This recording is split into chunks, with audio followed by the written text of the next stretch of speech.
Where's my little chat box? There's my little chat box. All right, yo, yo, yo, it's your boy Yoshikidneo, and we're back with Curse of Strahd, starting a new D&D group today. I think all of them are new players relatively, except for Joe, and Swafford has some experience. I think Zach has a tad bit of experience, and Kevin is straight up new. So it should be a fun time. I've never ran this module, so it'll be fun for me, fun for them. Worst case scenario, it's a total shit show, and we'll find that out later. But hope you enjoy. All right, cool. Um, so let me find out where I gotta begin.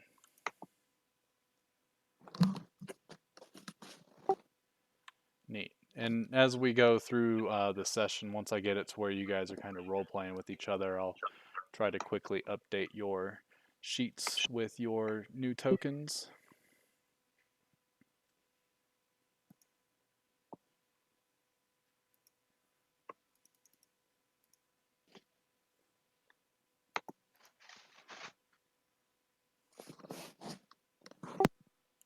All right, so to start the campaign out, we'll sort of start it out in sort of a back and forth open forum in a way, also known as a session zero intro.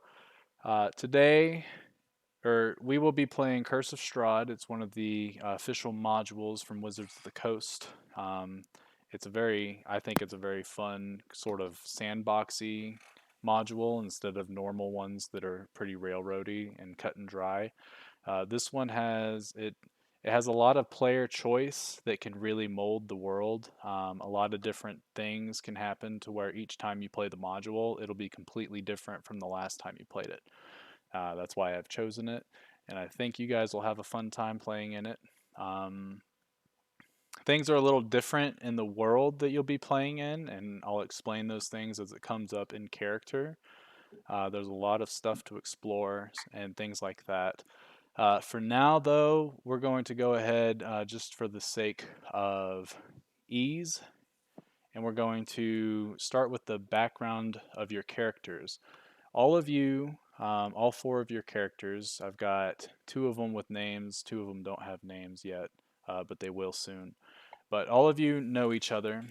You've been in a group, an adventuring group known as the Peacekeepers, for probably just a few months. In the Peacekeepers Guild, you're given contracts to go out and pretty much rid the world of their problems and stuff like that.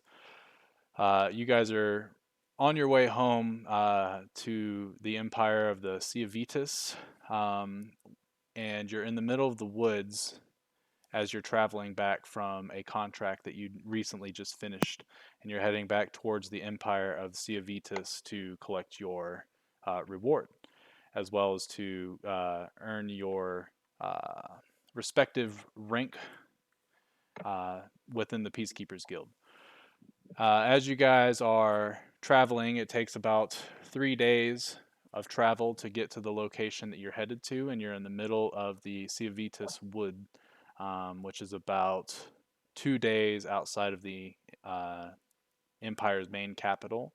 When you guys finally decide to go ahead and set up camp and begin doing a little bit of uh, what is it called? Prep for the next day.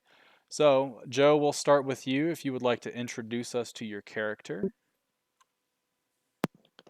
All right, yeah. So, am I like role playing this, or am I describing it? For now, How you do can you? just describe it. Describe like what you look like, maybe some of the skill sets that you have exploited and shown off to your fellow comrades during battle and stuff like that. You guys have known each other for a few weeks, so they know who you Okay, are. cool. They know what you're capable of. All right. So you guys see me in a loxodon with one arm missing. My left arm is missing, and I have a right arm with no hand. And I've been wielding my rapier with my trunk, and I'm 8 feet tall, 450 pounds, but surprisingly dexterous and agile and stealthy. think that's basically, let me pull my character sheet. So the main thing about me though is I woke up like that. I don't know much about my past. All I know is that I don't have these arms and I have a lot of skills with the rapier and daggers, but I don't. I, my name is Mason Jorn. It's kind of like Jason Bourne. I'm trying to figure out what's going on with my background. By the way, Mr. DJ is about to start playing some music. You might want to right click him and turn him down real fast. Usually he's a little too loud, so I would do that before I play it. I'll give you guys about 10 seconds before I start playing the music.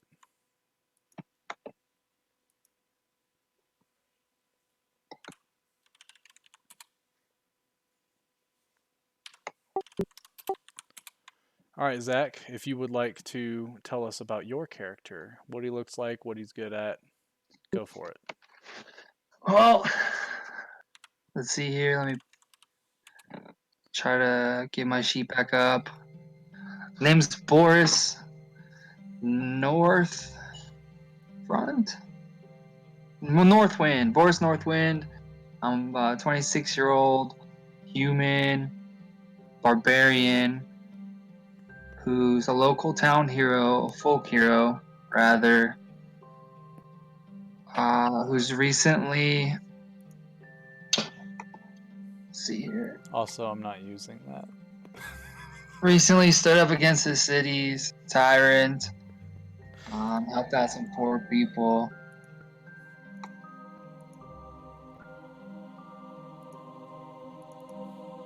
Traditional Norse looking. He has very, very light skin, almost as white as snow. And that's about it. Well, if you got nothing, then you got nothing, you know. All right, very good. So Boris and Mason, you guys know each other. Boris the barbarian, Mason the rogue. Next, we'll have Swaff. He didn't finish his character, so he probably doesn't have. Do you have anything? Like, do you know what race you are? A dwarf? Okay, so you guys have a dwarven compatriot. Uh, his skills are kind of unknown to you, as they are unknown to him as of right now as well. But in time, I'm sure they will come to fruition, and you will Do we know remember. Yeah, class that's at what he all? can do. Or is he just a dwarf? Oh, he's I think barbarian. he's going barbarian too. So the last person would be Kevin. He's going to be playing a elven cleric. He hasn't picked what god, but he's going to be more nature based. So he'll be a nature subclass of the cleric. Um, Other than that, I don't want to take the reins and describe his character, but you guys know him as a holy man. He's kind of he's a little bit smug for what you would expect a cleric. Think of those snobby Christian folks. He's probably like one of those folks, at least. He wants to try to portray himself and role play himself, sort of like Scar in The Lion King, just kind of a know-it-all, like I deserve everything, no one else deserves what I deserve, kind of mentality. But we'll see how he does that, honestly, because I'm intrigued. All right. Let's see. So, as you guys are setting up camp, is there anything specific that you want to do?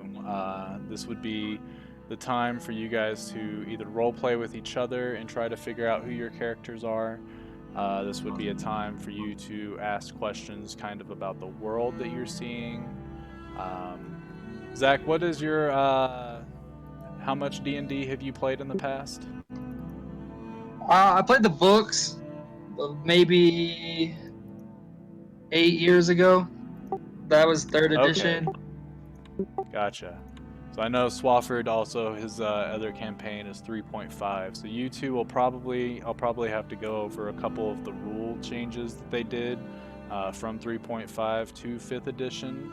I know Joe's a veteran, so I shouldn't have to help you too much unless it's just my personal taste on how I DM differently. And then I know Kevin's also new, so uh, I will hold your hand as much as you want me to, at least as I feel that is necessary. If you end up going through and reading through the player's handbook, literally anything that you could possibly need should be found in there to help you figure out the game. Other than that, if you're trying to do something, just say what you're trying to do, and I'll try to tell you what type of either roll if it's necessary, or if you are not able to do those things. So, as of right now, you guys can go ahead and role play with each other if you would like, while I fix your tokens.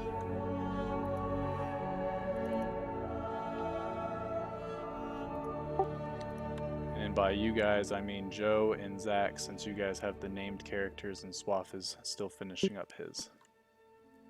Swaff is just a dwarf.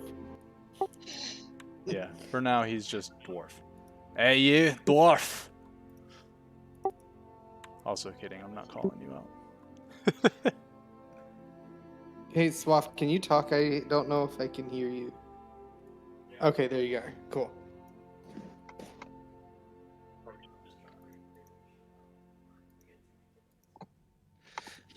All right, Zach, your character was which one is your name? You're the human Boris, yep. Boris. Yep. Um, So Boris, I noticed that your skin is white as snow. Does that have any significance? no, just my hometown, you know, we all have that in Did you grow up in the mountains? the tallest of tall, they say. Tallest of tall. Unfortunately, any talk about my background is going to be a little boring because I don't know. You don't, yeah, you don't Forgotten. recall? No, man, I just woke up in the woods and like this, I'm missing my arms and my hand. All I know is that I got some skill with the blade, man.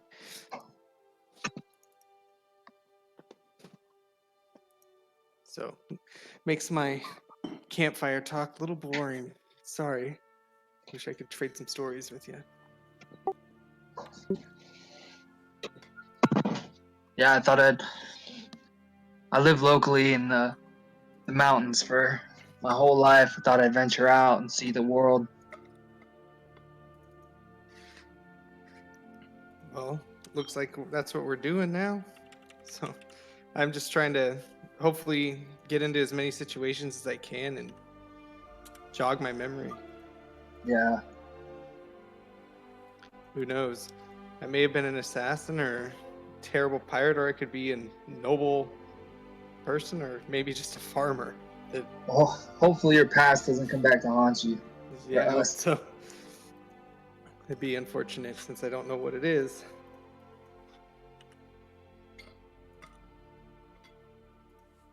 I appreciate it, gentlemen. I'm almost done. Who said that? You hear a voice. Also kidding, you don't hear a voice.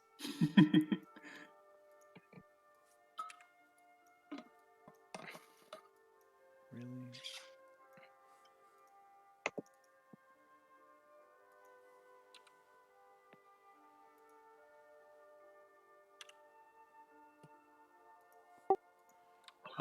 So real quick, this is one thing that I do, since, yeah, I guess if you haven't thought of much, well, the amnesia does make it hard for you to talk about your background. And Zach, if you haven't thought much about it, I don't want to make it to where you have to think up everything on the spot if you want to take the time to think about it. But Joe, in terms of your surroundings, you are in a very dense, thick wood. Describe some of the things that you see. Current time of day is dusk, so the sun is still out, so you're able to see, maybe a couple 100 feet away. But the road that you're on is a dirt road. It's kind of thin, maybe no more than 5 to 10 feet wide. enough for one cart to go by.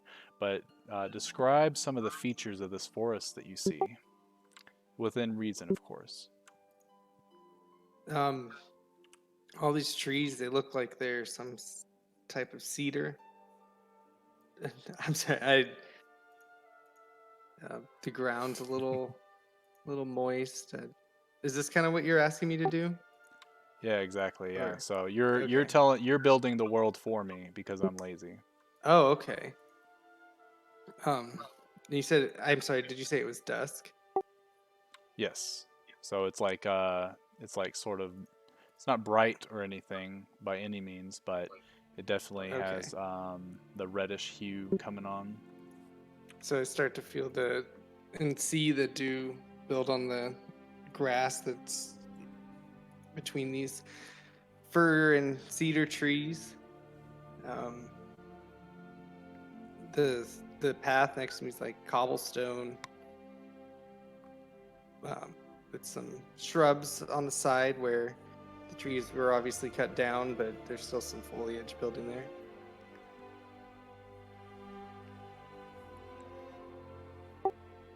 Very good. Okay, cool. So I've got Swafford's token built for now.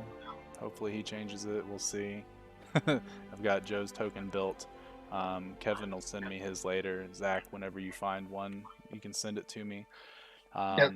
But yeah, it's a relatively quiet night as you guys are, getting stuff figured out. You're trying to make sure that you know the destination that you're headed to. That way you don't accidentally go to the wrong spot or anything like that. Uh, because it goes without saying, you guys do your normal order of whoever usually keeps watch at night as the rest of you sleep. And it's towards sort of the middle of the night. We'll probably just say, for the sake of argument, Joe, your character, as you're sitting there at the campfire keeping warm, as you're looking around, every time you hear, sticks breaking to make sure nothing's creeping up on you, you notice that there's this heavy fog that starts to surround the camp. It doesn't really throw you for a loop. It is a little bit chilly outside. That's why you got the fire still going. But it's probably the most dense fog you've ever seen in your life, mainly because you don't remember shit from your past. It's kind of a problem. No, I would understand the fog, since I have like normal working memory, Okay, it's but just yeah, anything I personal. should be able to tell that it is a dense fog. Okay, yeah. So it is a dense fog. Based on the temperature and the fact that you're in a heavily wooded area, you know that the coast is only, it's within 100 miles. So there's a lot of humidity and precipitation in the area. So this doesn't really throw you for a loop. The rest of your night goes on without incident, and you wake up, Zach's character Boris, for his watch. And as he's going through and looking, nothing nothing happens during the middle of the night. And then he wakes all you guys up, tells you, "Hey, it's time to pack up and start heading out." Hold on, let me go help Swafford.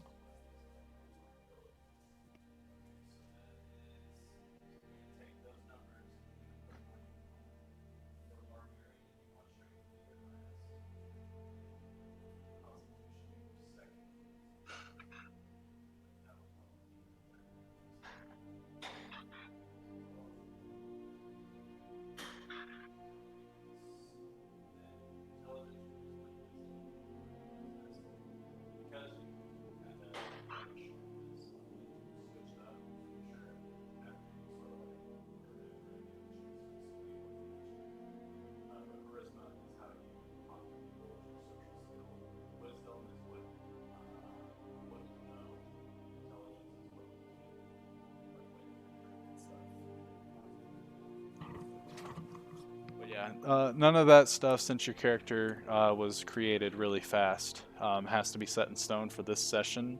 After we're done, if you want to hang out, we can finish and actually go through and finish making your character and stuff like that. Okay. Do you have a name?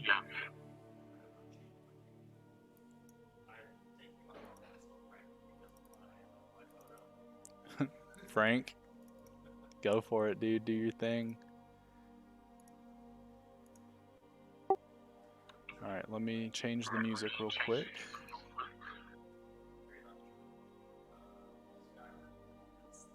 Yeah, I don't,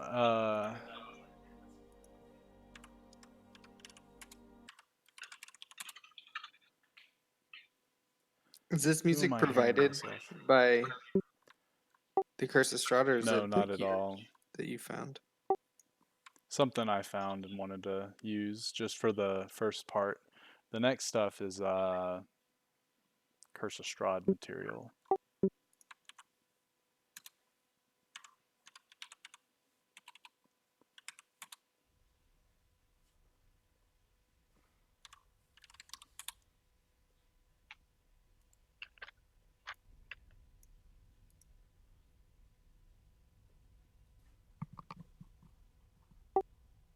All right. So, as you guys are all waking up, the one thing you definitely notice is that there's this really thick fog.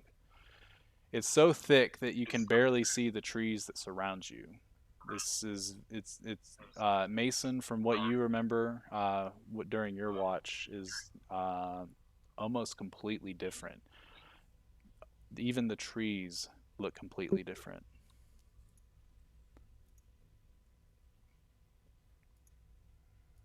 When you say the trees look different, do you mean like the physical trees look different, or the Correct. fog around the trees looks different? Both, actually.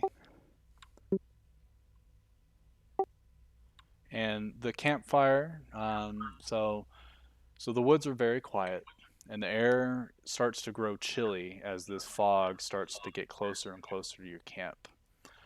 Your fire that Boris was keeping up has now grown to a small ember, um, and the mist gathers closer and closer as time goes on.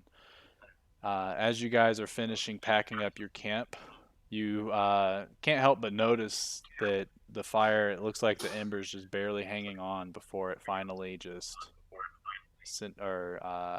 fickles out.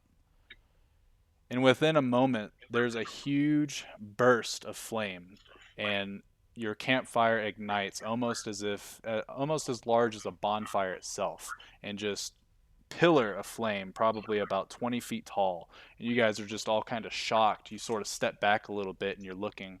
And after this initial burst of flame, this black smoke is starting to pour into the air. And you watch as the flame sort of subsides. But as it gets closer to the ground, you start to see this dark, smoky black figure standing there. As it grows smaller and smaller, as the flames grow smaller and smaller, this figure is sitting on a horse, eyes of bright fire, and it stares at your companion, aka Kevin's character, who doesn't have a name yet, so I'm just going to call him Kevin. It stares at Kevin, and you can see what looks to be a smile cross his face. After a few moments, the smoke dissipates with the cool breeze that starts to come through the camp, and the fire goes back to a mere ember, and then boom, it's out. A small little trickle of smoke comes from the once burning, raging fire, uh, and everything around you is very calm, very silent.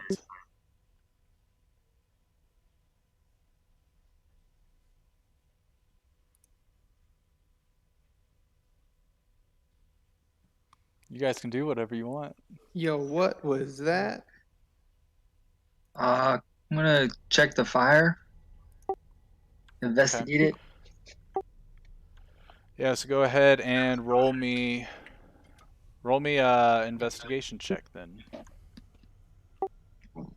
And I think Mr. DJ for this particular song is quiet, so you might want to turn them up to hear it.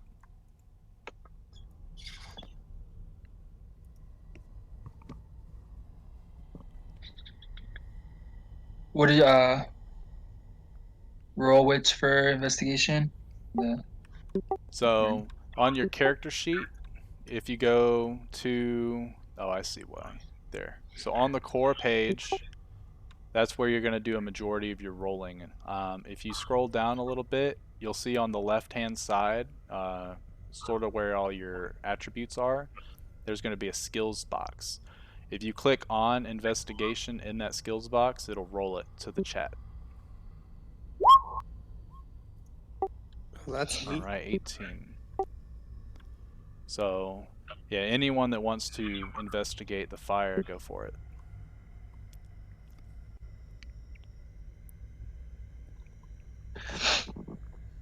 you said under my character sheet the attributes and abilities. So yeah, where your attributes and abilities are, on the left side of the page, if you go a little ways down, you should see the skills in a little box. So it should say at the bottom of one of the longer boxes, skills, and then above that will be investigation. So look on the left side of the sheet underneath the saving throws section. Do you see that at all? Yep. So yeah, just click the word investigation and it'll roll it just like it has for Robert and Joe. What's the two numbers? Oh, that's awesome. So with the thing with Joe, you were playing 5th edition, correct? Brady, your mic's kind of cutting out. I can't hear you. Oh, you were playing 5th edition, correct, in your other campaign? Yeah. Okay. So the thing for Robert and Zach that's different about 3.5 and this is that instead of getting a bunch of skill points that you kind of just throw around to different skills, now they have proficiencies, which is what that checkbox means on your skills. If you're good at it, as you get more levels as we play the game, your proficiency goes up, which means you get even better at those skills that you want to be trained in. Also, they implemented a system known as the advantage and disadvantage system. So every time you guys roll, it's going to roll two numbers. We take the number on the left unless you have advantage or disadvantage, and then we take whichever one.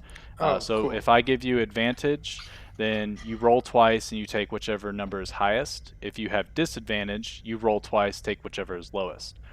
They can cancel out, and it doesn't matter how many times you stack up advantage or disadvantage. If you have one and the other, it will cancel out and be a straight roll. So for the purposes of whenever I have you guys roll something and you don't have advantage or disadvantage, we'll always be taking that left number. So in this instance, Robert 18, Joe 4, and Zach a 20 for investigation. With those rolls, Joe, because you can sniff around, I'm going to give you advantage for like sniffing around with your trunk, and you definitely smell what like you smell kind of an aura of death. It's almost like the stench is almost too much to bear, and it like the air smells completely different. It smells stale. It's a lot colder than the day before, almost as if you're in a completely new location. For Robert and Zach, as you guys are uh, big burly dudes looking over this fire, you don't see any sort of ignition as to why this happened. Probably somewhere in your barbarian encampments from when you were growing up. This would be a sign of some sort of ill omen of dark things to come in the future. Kind of makes you a little uneasy.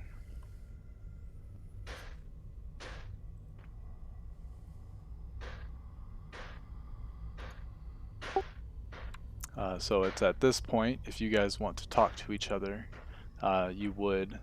Otherwise, I'll have to take the reins and get you guys going.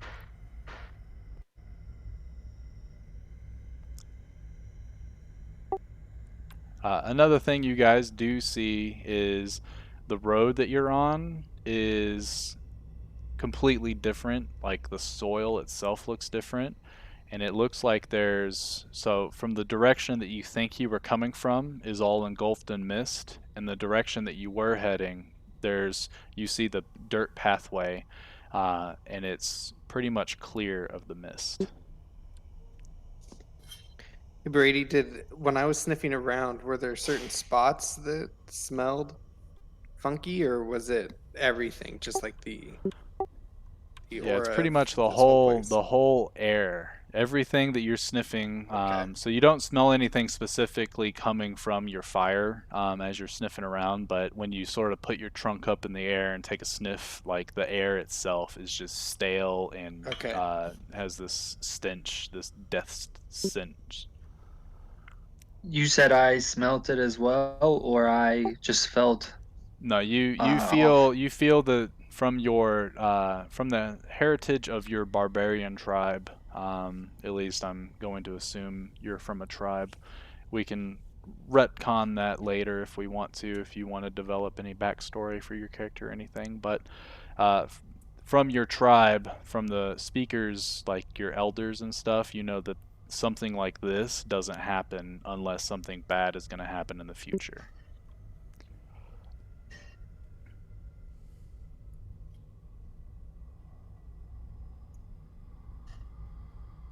Brady, did Anything, you Dwarven stop man? talking, or is your mic cutting Yeah, out? I've stopped. Sometimes No, I have I've got a push to tough talk. time telling.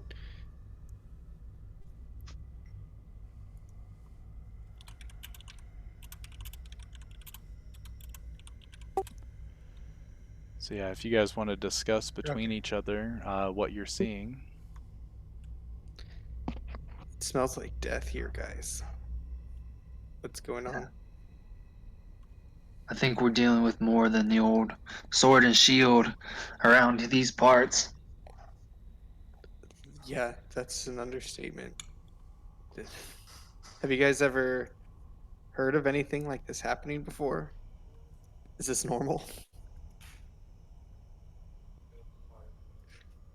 No. We've only used smoke signals to signal each other for travel, but not anything like that. Oh man, I wonder what this means and nothing looks the same. Are we even where we were? Or Do you think do you think it's possible that we aren't in the same plane or the mist seems to be pushing us in one direction by changing where it's at? You want to go through the mist back the way we came, well, we're headed toward or I think we should go the way we're heading and see what that turns into. Do you want your bounty? of course, that's what it's all about.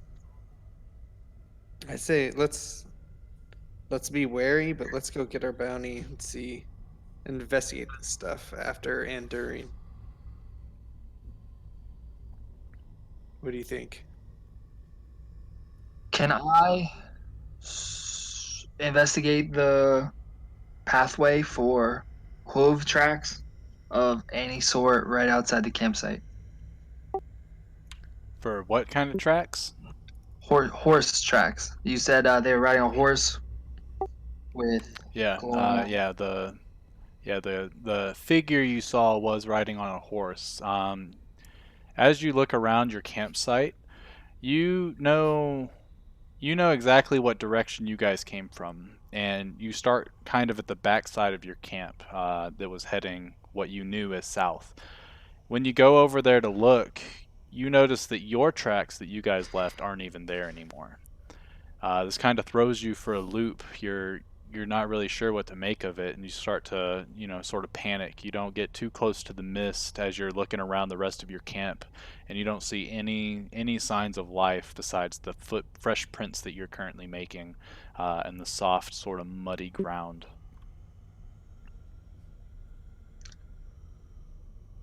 You guys, our footprints aren't there. how did we get here? This is not. I don't think this is where we were. I think something happened. Was it on your watch, Boris? I haven't seen anything like this before.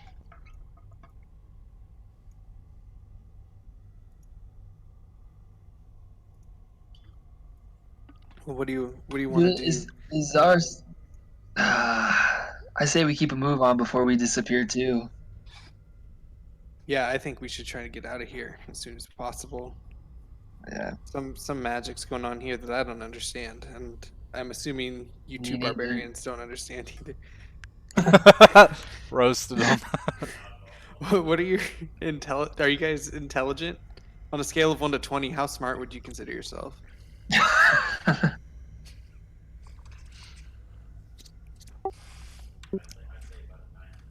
Okay. I just know a lot of barbarians that I have experience with are like on the 4 to 5 scale. Well, all right, yeah, I say let's move on. Let's get out of here. This place gives me the creeps, and uh, I don't know. I don't know if you know what it's like to have a nose this big when it stinks, but it's awful. Can I cover up the campsite with snow so we Yeah. can potentially So not be tracked? yeah, there's no snow, but you're definitely like you've covered up your tracks before whenever you and your tribe have gone on long hunts. Um, so you sort of make sure that your campsite looks as if no one was ever here in the first place. Takes you probably about 30 minutes or so. Your crew sees you doing the same thing after you guys pack up, and they start to help to make it go by a little bit faster. In which you guys start to follow the dirt road that heads towards who knows where, hopefully your destination.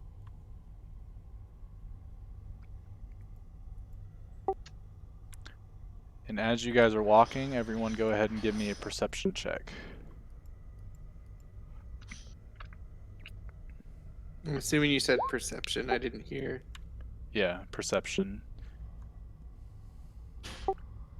I'm not sure if it's the push or talk or Yeah, you don't what. have to do the push to talk. I think you should revert back. It's not as bad. I can still hear it through your mic. I mean, through Oh, Swash's you mic. can. Yeah, but so it's fine. Gotcha. It's pretty Yeah, faint though. we'll get it all. Yeah, swaps at my house. That way we could get them. Worst case scenario, I think if we put them onto the table, maybe next time that might help. We'll figure it out. But yeah, we'll. This is the session one is usually a good time to try to figure out all the kinks in the system to make sure everything goes smoothly next time. Yeah, So, for sure. So yeah, I all would right. say take So, that push to talk off. okay, yeah, I took it off. Sweet. Do you hear me? Okay. Yeah, perfect. Okay, cool. So as you guys are walking down the road, you guys notice these little black pools of water that stand like dark mirrors in and around the muddy roadway. The giant trees loom on both sides of the road, and their branches appear to be clawing at the mist. As the breeze gently moves them, they almost look like they come alive at various moments. But as you kind of rub your eyes to make sure you confirm what you saw, it's just a tree, just a really dark, looming tree. I want to go investigate one of those little puddles. Okay. So you go over and look, and what exactly are you doing to investigate? Were from the way you described it, I assumed they were like kind of unnaturally black, or were you Yeah, just describing so them as puddles? yeah, yeah, they're so you go up to it and look, and like the reason it looks so dark and black is one, the soil around it is really, really dark soil. Two, you can't get a trace of sunlight. There's like this fog is so dense and so thick Okay. that as you look up in the sky, like you're kind of wondering how it's even light outside right now. And when I say lights, like it's probably super gloomy gray skies. Okay.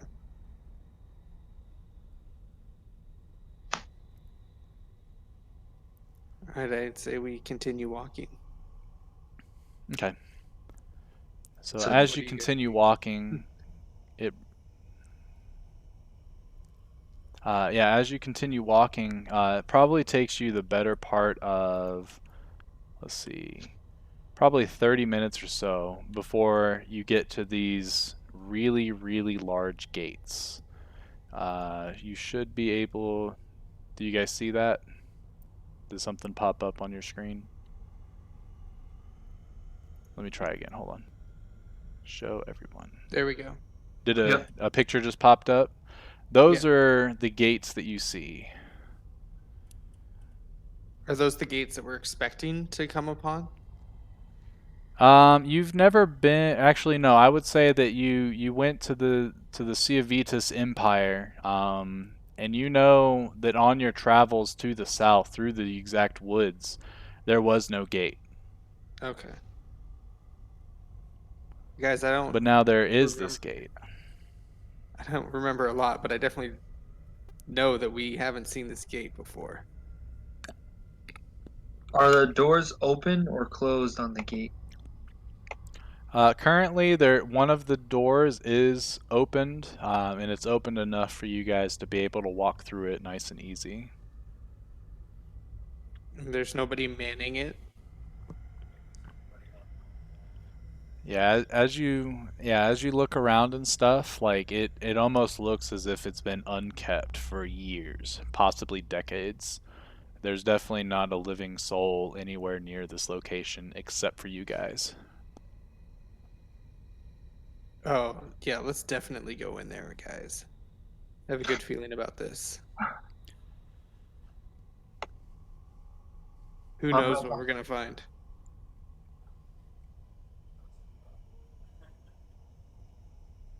So as you're kind of looking around and trying to get your bearings, you look behind you and you don't see the road anymore because it's covered in that thick fog. This fog, man.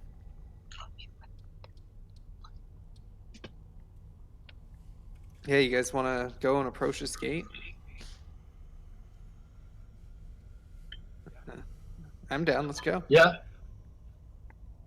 Okay. So as you guys get closer to the gate, you notice a couple different things.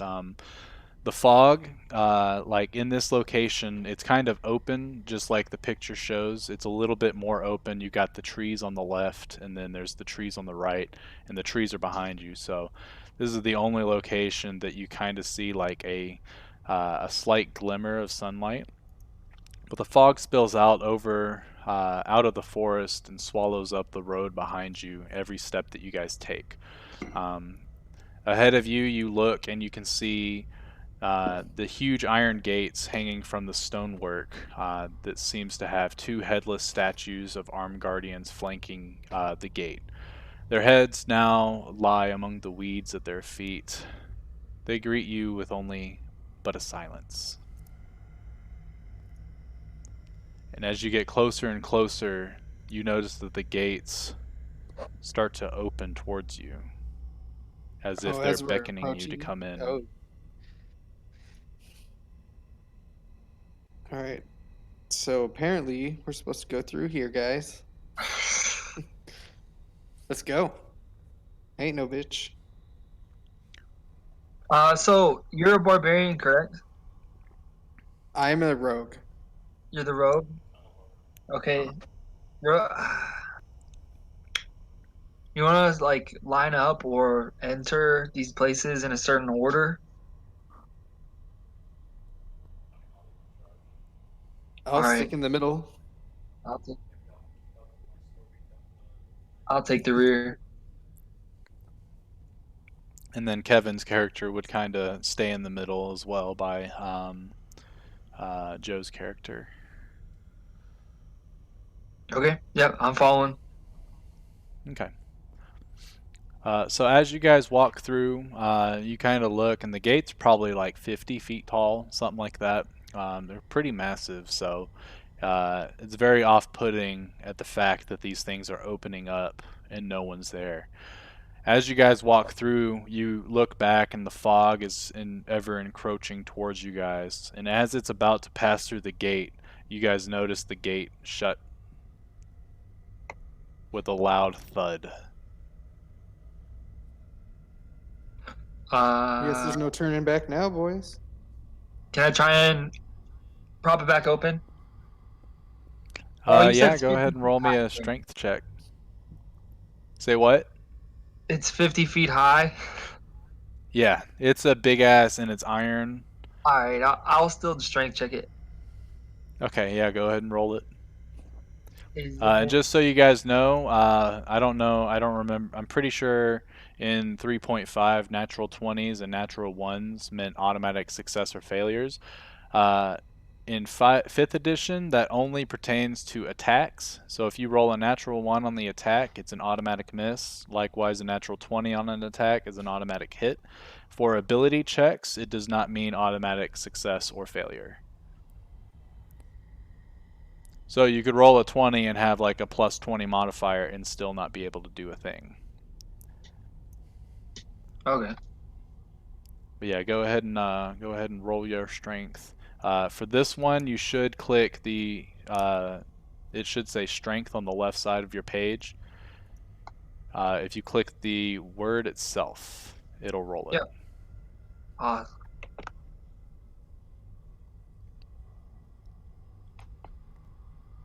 did it come through? I'm having to. It did not. I All can right. do it for you. So a Got it. 13. Oh, there it goes. Yeah, we'll go with your 4 or your 7. That sounds better. So you sit there and you crack your knuckles and you come up to the side and you notice that it had closed towards you guys. So you push away from it, and as you're pushing, your feet can't seem to grab the surface as you keep slicking in the mud, and you keep on with all your might. You keep on pushing and pushing, and nothing, not even a budge. You don't even hear the sound of squeaking iron as you try to push. And after a couple seconds, the rest of your party's just sitting over there looking at you as if you're a dumb barbarian. It's at this point I'd like to unsheath my rapier Okay.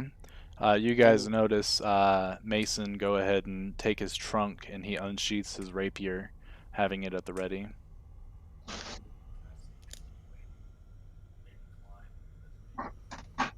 You look up and it looks like there could be handholds, but it's a pretty slick surface. About midway up, it gets to where it's just a nice flat, even stone, and from that point on, it's about 30 feet tall of no handholds, no branches, no trees to grab onto. But you could probably make it 20 feet up, and then at that point, who knows what would happen? Do you want to try it? Okay. I'm down to press on. Uh, you guys want me to go up there? I'll go up there. I do. I actually have a grappling hook.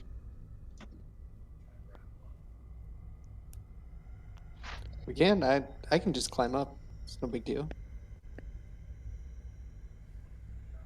Sure. Brady, I'll try to climb up there. Okay. So with your rapier out? No, I'll put my rapier back in. Okay. I don't have enough hands. Yeah. So you get your stuff ready, and as you start to swing the grappling hook, you notice that at the very top of the gate, the fog is starting to spill over and slowly fall down towards you guys. Yeah, I'm gonna Go toss ahead that grab. and Yeah. all right. Go ahead and roll me a. We'll do dexterity.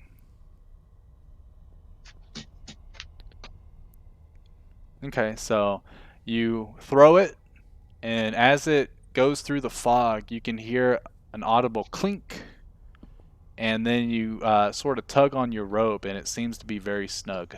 All right, I'm gonna climb up. And then, okay, so as you reach over with your half of an arm, you grab, I think you grab, or I don't know, you hug it. You hug it between where your elbow is, and you start pulling yourself up. And probably about 5 feet off the ground, all of a sudden, your grappling hook dislodges, and you fall on your feet, and the grappling hook lands on the ground. The fog is probably about 30 feet away from you guys as it's starting to float and fall onto you guys. Oh, Brady, I have a quick question. When What's we up? were out of the fog mist, did I notice a smell change? Yeah, the smell. So the smell is still the same. It's very stale and it Okay. smells of death. Now the thing is, like you know what dead bodies smell like, and it's almost as if this smell of death is like decades old. So it's not like it's freshly dead bodies or anything like that. You just know that there's something off-putting about this location you're at. Okay. Well, since that failed and I'm not liking this mist, I'm gonna bundle up my grappling hook and I say we keep going in. And besides, we won't be able to see anything soon anyways. Okay. Yeah. So unless when someone just for sake of pacing in the future, when someone says that, all right, I think we should do this, and I don't hear anything from anybody else after a couple seconds, I'll go ahead and assume that you guys agree. So unless you're doing something oddly different than the person that's speaking, I'll go ahead and just start going with what they say. So, like for instance, if Joe's like, "Yeah, I continue pressing forward," I'm not gonna wait for everyone to be like, "Yeah, yeah, let's press forward." I'll wait for someone to be like, "No, I want to do this instead," uh, just to make it a little more simpler for us all. So you guys go ahead and start walking. You probably walk for about 15 minutes or so down this road, and the first bit of it is pretty straightforward, and then it starts to curve towards the left a little bit. And as you're going on the left hand side, which of you has the best perception? Passive Um, perception. Passive, mine's 15. Yours is 15, and I think you're the only one trained in it.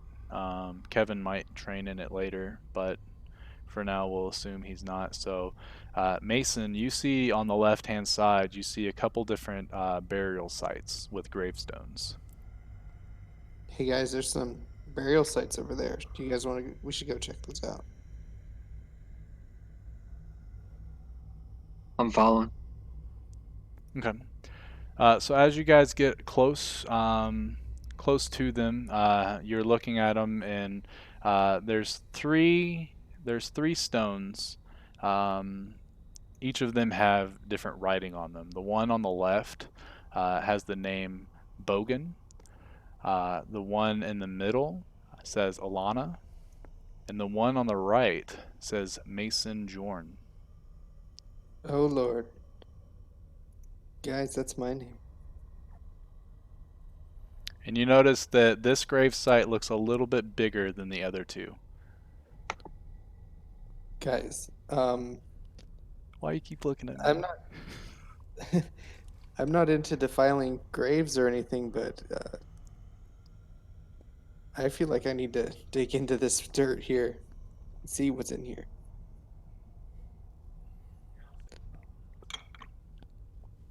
I'm down. Kevin, Kevin kind of stops for a moment and then goes to saying nothing.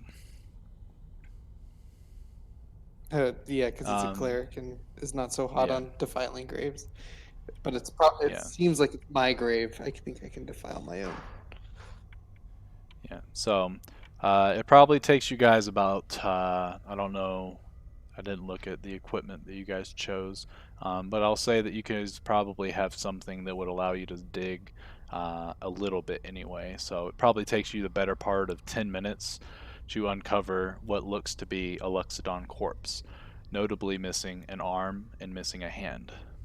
It has the exact same gear that Mason Jorn is wearing, including the rapier and the prosthetic dagger for his arm, as well as the same sort of leather armor that he was wearing. I'd like to take my second rapier and prosthetic dagger. Okay, yeah, so go ahead and add another dagger and rapier to your character sheet as you start to move this corpse around.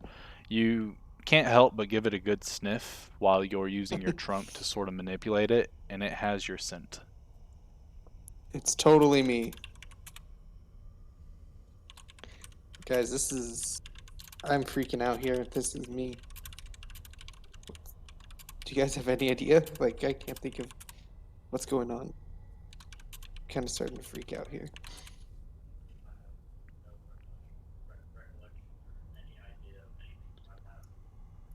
Hmm. I wouldn't You are expect correct. You anybody. have no idea. Um, what do you guys think about the other graves? I don't know if that's necessary.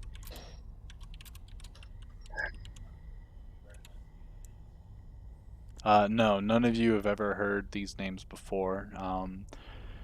They seem to be fairly common names, and for being common names, it's kind of weird that like you haven't heard anyone from your hometowns or anything that's been named these.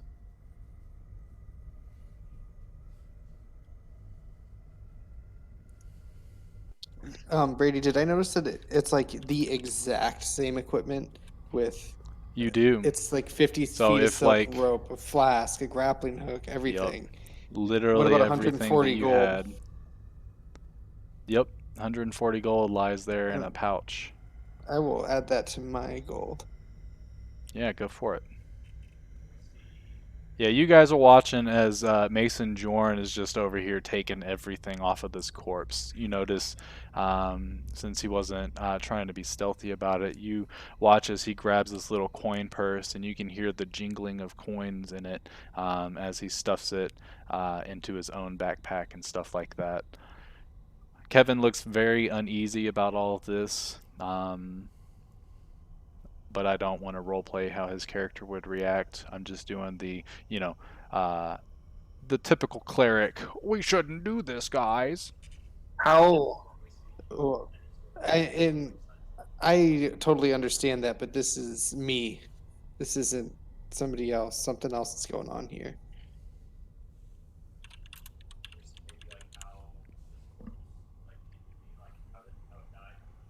Yeah. So as you're looking over the corpse, as the last thing that Mason takes off the corpse would be the leather armor. You notice a gaping hole where his heart is, or at least should be, would be if it was still there. Yeah, is I'm gonna try and parry things away from my heart. is the fog still coming down? And how far is it? Yeah. The fog's probably been keeping a nice 20-foot distance from behind you, but it's literally like as you keep moving, it keeps following you. Uh, Correct. Hey guys, do you guys want to go into the mist and see what happens? Do you think it'll go back?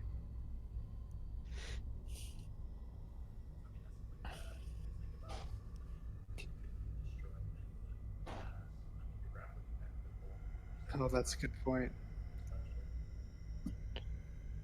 Yeah, I'm kind of scared too. I was wondering if one of you were brave enough. Count me I out. didn't want to do it. I wanted one of you guys to do it. I like that. Can we Oh, I'm not afraid. Are you afraid, pussy? maybe I have something I can throw? I don't think we tried to throw something in it. Look, I can throw you. No. I'm going to avoid that. Um, I don't know. What do you guys want to do with these graves? I want to bury myself back up again. I'm sure I can shuffle some dirt over.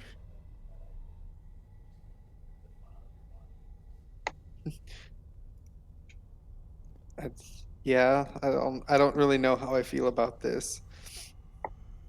I don't feel good, but I don't feel that bad.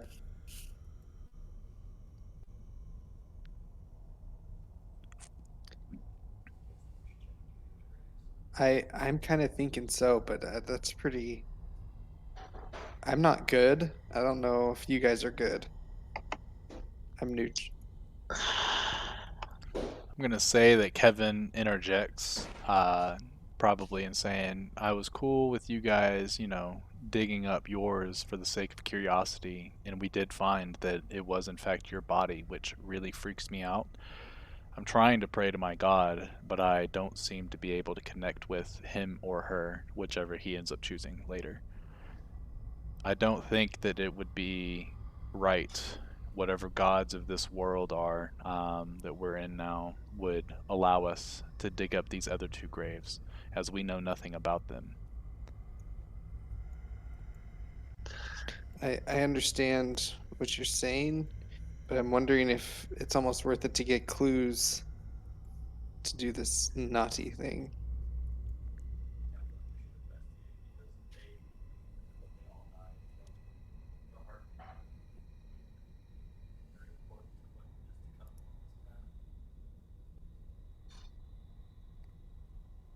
This Okay. is tough without Kevin being here. Yes, it is, which was very inconvenient, but it happens. He said he'll definitely make sure that even if he has to like last minute go to someone's house and be like, "Yo, can I play D&D at your house? I mean, you can't play, but I will." Like he's gonna do that. So, No, um, it's all good. It happens all the time. yeah, yeah, It's just funny that's that this is like probably the most conflict that his character will have in a while. yeah. I don't know how he plans on playing the character. I could be doing it completely wrong, and more than likely I am. But, He's the one uh, diving in and yeah. doing it. Yeah, because of the majority rules, he kind of just stands back and says, "I won't be held accountable for your sins. You guys do as you wish." I'll be helping. Yeah, hey Gerald, hop on in Discord, dude. You can play Kevin's character for him if you wanted to. You could. That'd be I'll fine, stand honestly. watch. I won't partake in the digging, but Okay, I'll have protection and watch. All right, so you'll go let ahead the and guy roll with me a the Mr. perception Strahd check do it. while they dig. Oh shit, Gerald's actually joining. Dope. Yeah, just hop into any of the Discord channels, Gerald, and I'll bring you into the Curse of Strahd channel. And then just make sure you're not a complete buffoon as a cleric, and we'll be good. Sweet.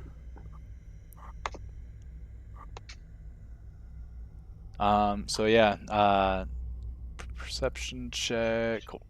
So as you guys start to dig up these other two graves, takes you probably about 10 minutes to get both of them uncovered, and you see the skeletal remains of what seems to be a human. And there doesn't seem like there's just these old raggedy clothes that surround the skeletons. Their arms are, crossed against their chest, and it's just a bare skeleton, almost as if it's been here for decades. Whereas the off-putting thing is that your grave, Mason, was a relatively fresh corpse. Well, now I feel awful about this.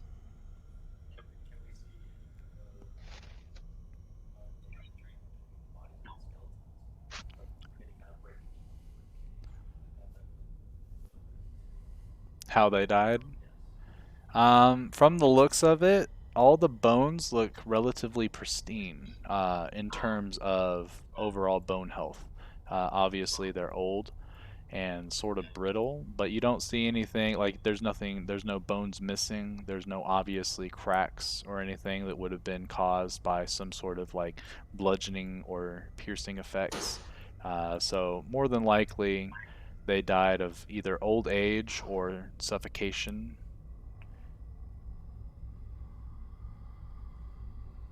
All right. And they don't, there's no, is there any equipment in the, or? Just the I'm not old trying to steal rags. it, but Yeah, no, yeah, just the old rags. So looking at what they were dressed in, these were probably poor folks, definitely commoners. Um, and you're not really sure why all of a sudden there's these graves that are like right by this gate. But the graves, at least the corpses, make it seem as if they're just as old as this gate itself. okay. All right, guys. I want to start putting this grave back together. This is probably a mistake. Probably probably should have stopped at one.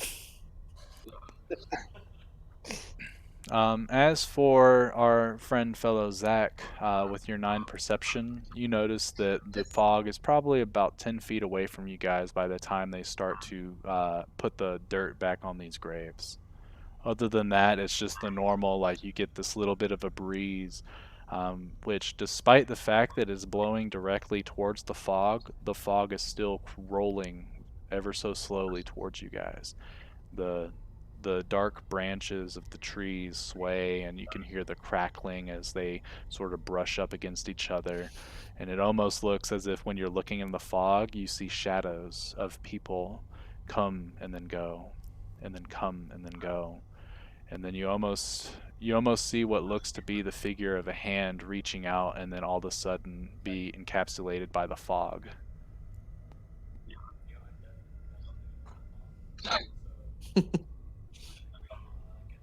Yeah, I'm gonna help Gary. Yeah, let's get Okay. the hell out of here. And then yeah, So yeah, with him helping, and then Kevin would probably be looking out too. Did I give him in stats? I gave him a little bit of stats. Here we go. Kevin would notice that stuff and be like, yeah, guys, let's hurry this up," and he would help, and then he would kind of say a little prayer or something like that, probably. If he doesn't, then we can retcon that later. But uh, the graves are now covered up, and after him and Zach's character pointing out the figures that they see in these shadows, then these in the fog as it's rolling towards you, you guys make your way through the road or down the road. And as you guys walk, it feels like you guys have probably been walking for just a little bit less than a mile before you finally get to where you start to see sort of these rolling hills, this sort of like flat area on the right, and then these rolling hills on the left.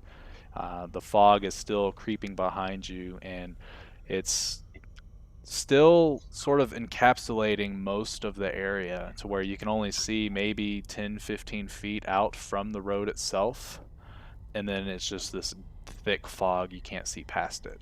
The only thing you can see is this dirt road is still leading you somewhere. Well, I ain't going back into that fog, so let's keep going where we can. I think I don't really. And now that the trees aren't like in your way and you can look up, the fog, like you can see probably like 50 feet in the air where it almost looks like a separation between the fog and the sky itself. And you don't see any like rays of sunshine. You don't hear any birds chirping. There's like almost no sense of light. It's just super dark clouds that are rolling through the sky, keeping this nice gray, depressing sort of eminence. but we don't see any structures ahead of us. No, not with the fog. You see probably about 30 feet ahead of you. At least when it comes to the dirt road, like you can see as the fog it covers the road, but it's keeping away. You've noticed that every time you start approaching the fog as you go down this road, it almost as if it's parting, making way for you guys to come. And then it keeps pushing you guys, making sure you don't turn back.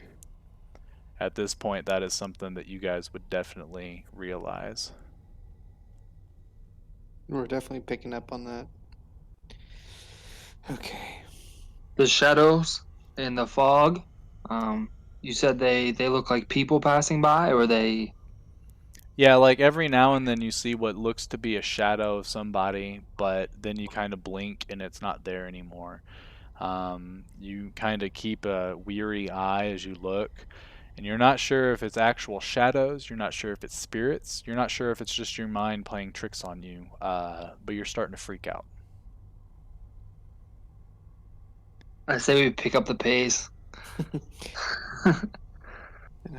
Yeah, I think no matter where we're going, it's where we're gonna have to go. I think we don't really have a choice where we're going.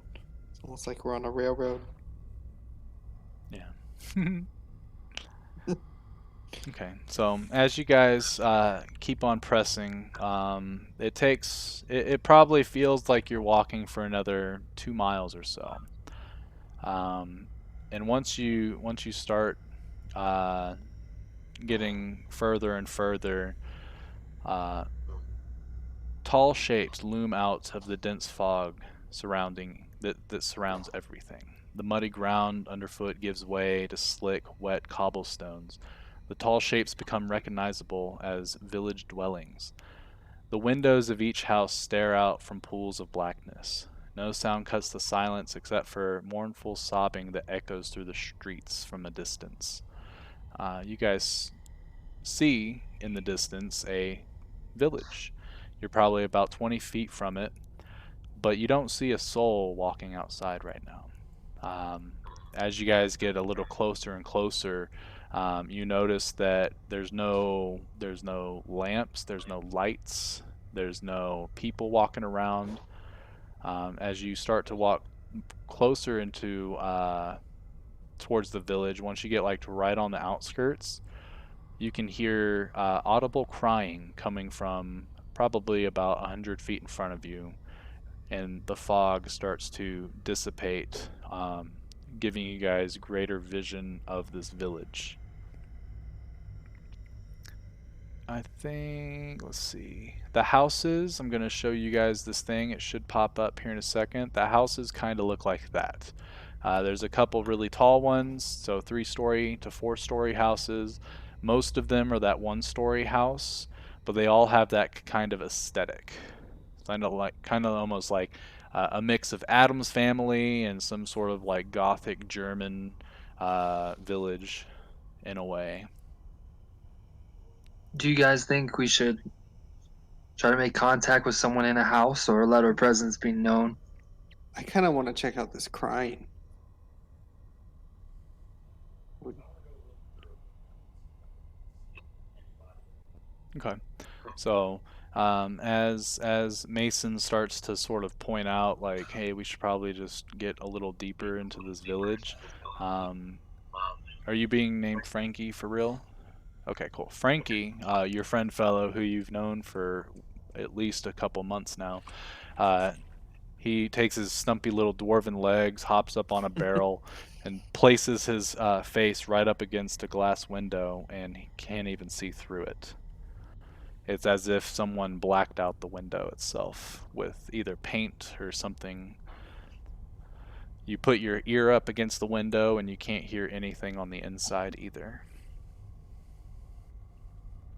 As you're sort of hopping down from the barrel, you look behind you and the mist is growing ever closer, and you can hear the whimpers coming from a little bit deeper into the village itself.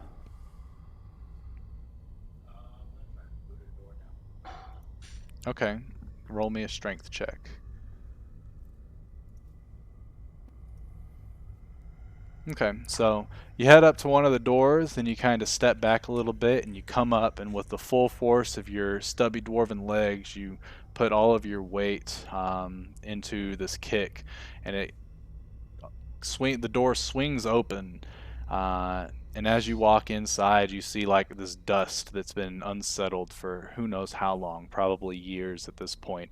All of a sudden, this big old cloud of dust, moths start flying around everywhere, and you get this overwhelming stench of death, corpses.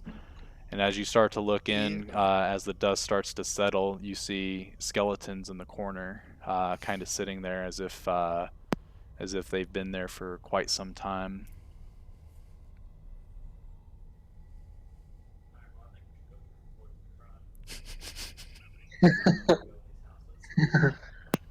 Good call. Okay. Is there anything of value? Can I follow him in there during this time? And Yeah, so as he kicks open the door, you're always you're no stranger to strength contests, and you're like, maybe I can do something like this too.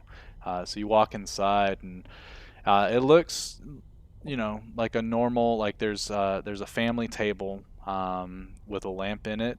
As you go up to look at it, it looks like this lamp has a little bit of oil left that you could probably pocket.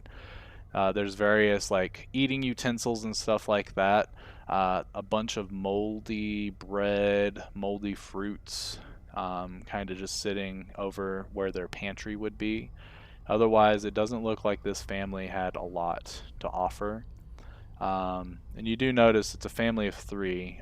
One looks to be the bones of a male, another the bones of a female, both adults, and then what looks to be probably an infant.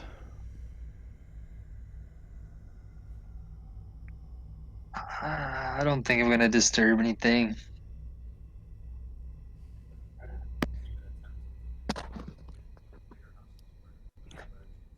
We also defiled a grave today. I don't know if we really need to steal. We defiled 3, actually. You guys found 3. Roasted. Okay. So as you guys go ahead and start heading towards the sound of the whimpering, you see in the middle of the sort of town square, you see two children. One of them looks to be a boy, the other looks to be a girl.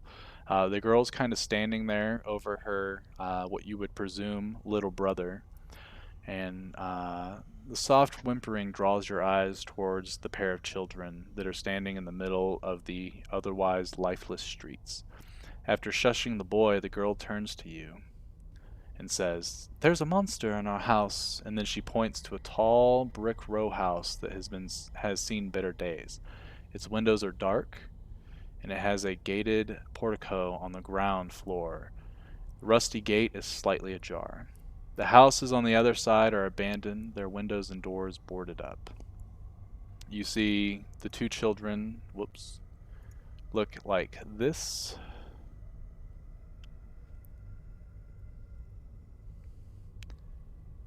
And then once you guys click out of that, I'll show you what the house looks like. Are those drow?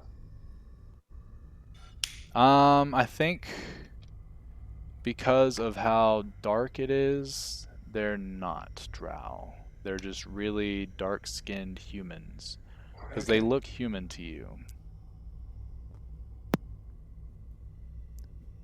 Can you please go and get rid of the monster so we can go home? Please? That's what the Where are Duda your do. parents? Well, our parents, they told us not to leave the house. They left to go do some errands or something, but we haven't seen them in a few days, and so the monster started to get louder and louder, so we had to run.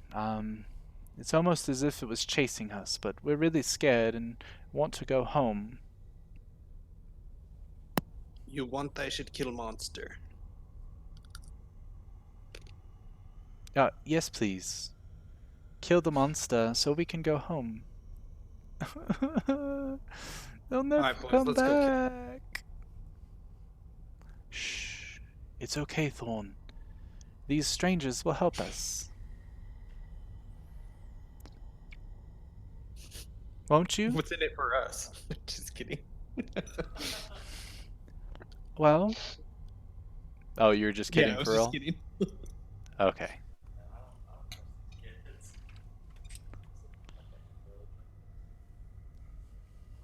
Alright, we don't have to help him if you don't want to.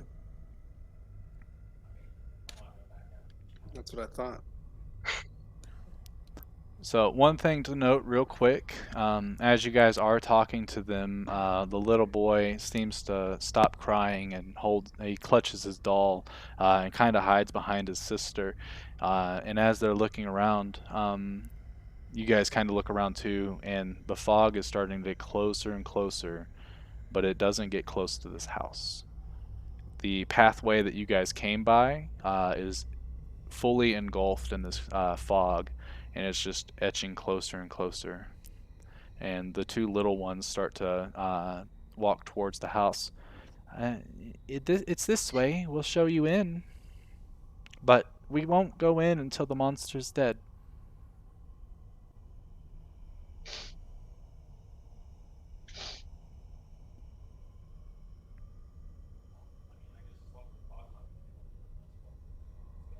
Shit, sorry, my mic was muted. Have you guys ever seen fog like this before? Um, not. Usually it's not this bad. It's a lot thicker, but Mom and Dad tell us not to go in it.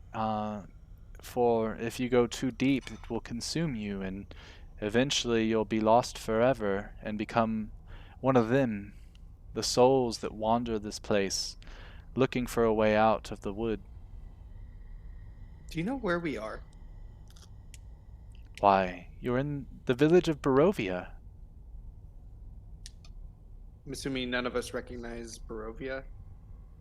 Yeah, none of you. Actually, everyone roll me a history check.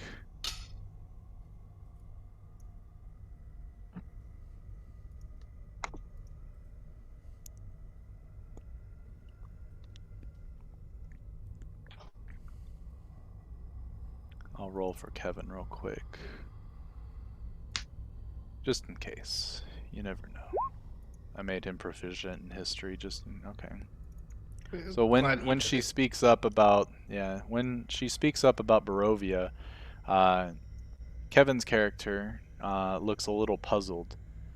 Could have sworn Barovia were just child tales.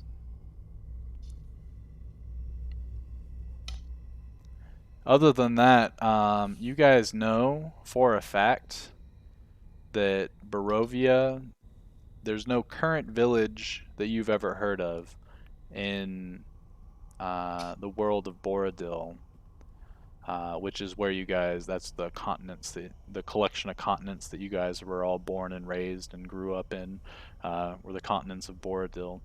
You guys have never heard of a village, and you guys come from, I believe there's 4 different continents, and you guys come from probably 2 or 3 of them. We can go into backstory stuff after session if we want to, but yeah, none of you have heard about this, but Kevin has heard a story about it, but it was merely just that, a story, or so he What I'm was the thought. gonna. story? Uh, I'd like to address the kids and ask them who are those people buried on the path Buried? Where? along the road About leading. 3 or 4 miles away. Oh, oh, that way, and she points towards the direction of the gate. Yes, that way. Uh, I, I didn't think that that gate would ever open again.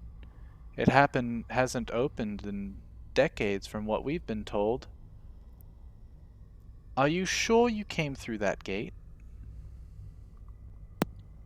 Absolutely.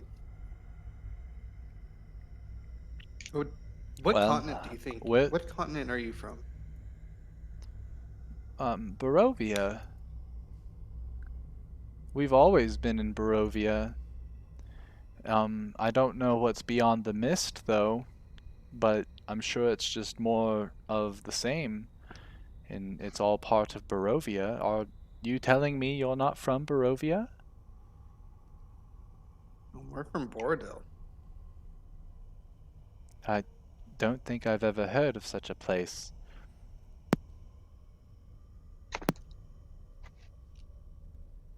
Yeah.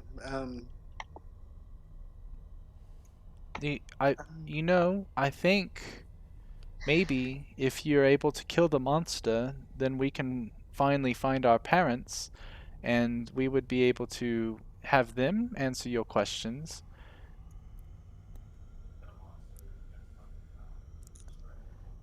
So as you start talking about the monster, the young boy starts to cry again, and the girl tries to console him. No, no, it's okay. They're gonna help us. Well, we don't know what the monster looks like, but we've heard its howls and screams, and it's very frightening. I I don't know what it eats, but I'm afraid that it eats people like me and my brother. But it is trapped in the basement. So if you can find your way into the basement, then, um, well, you can kill it.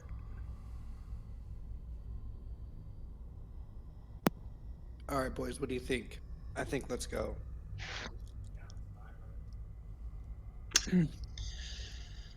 I'm down.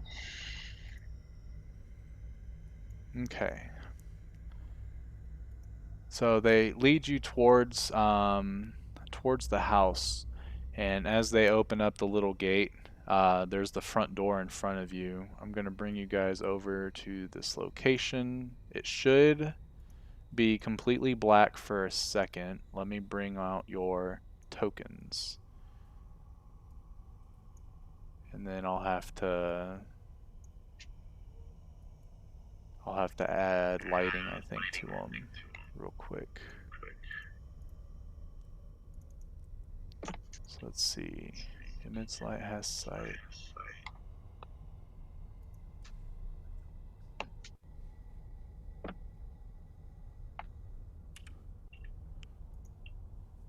Do you guys see anything?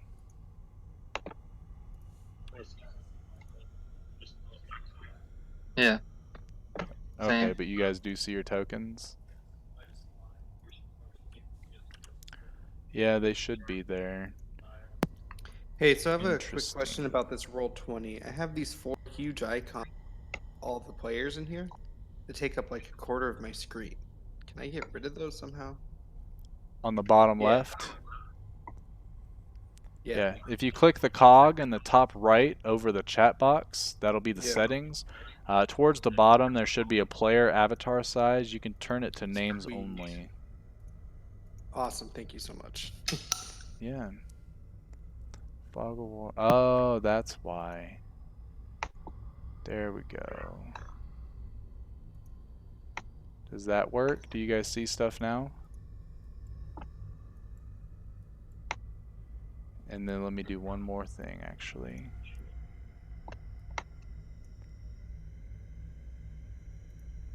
All right. You can see it? You see you in the room, but no one else. Here's a question. Do you see two other people now? Why is this not doing what I want it to?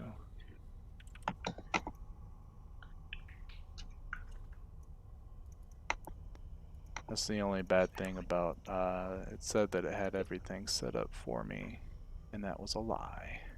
I'm changing a couple things to where you guys should be able to see. So you don't see anybody else, just your own character swath? Do you see this Luxodon next to you now? I only see them Luxodon. Okay. We'll just do this the old-fashioned way, just for the sake of I will enable Fog of War, and I will do there. Now it should be completely black. You guys don't see anything, correct? Correct. Now do you guys see your characters? I see only mine. Really? This is Yes. bullshit. Why, oh why? Fog of War, darkness. Whoops.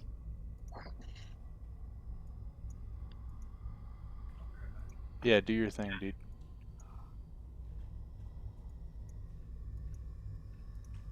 Alright, so when I go, let me do hide.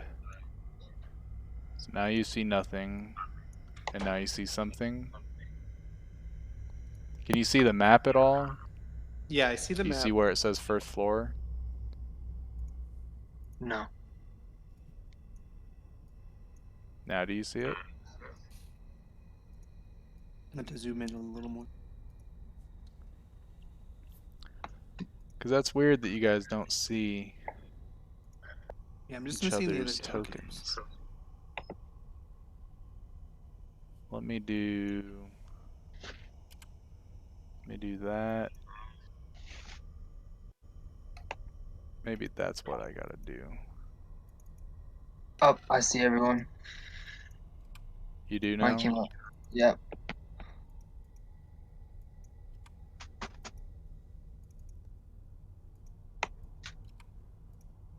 Alright, let me go to Robert's screen real quick since it's right there. And I'll be right back.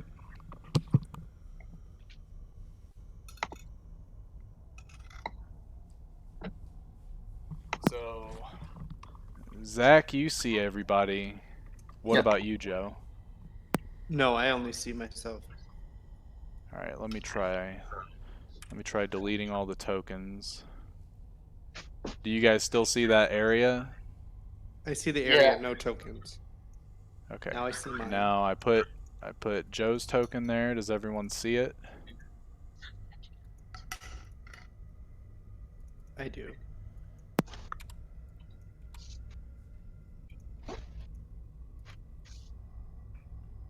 Does anyone else see the Luxodon that has been populated onto the thing?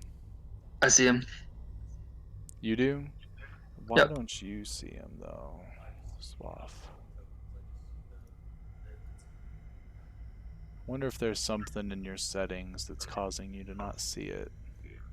Because if Zach's able to see it but you can't, that makes zero sense. Do you guys see Frankie? Yep. Zach, No. you see it. Joe? Joe does not. Does Joe see Frankie now? Joe only sees me. Well, god damn it. Show nameplate. See. See. That's weird. I'll have to probably research it. For now, I'll just have to ping, I guess, where the character is. Otherwise, yeah, this would take forever for me trying to figure out why the hell it's being an asshole.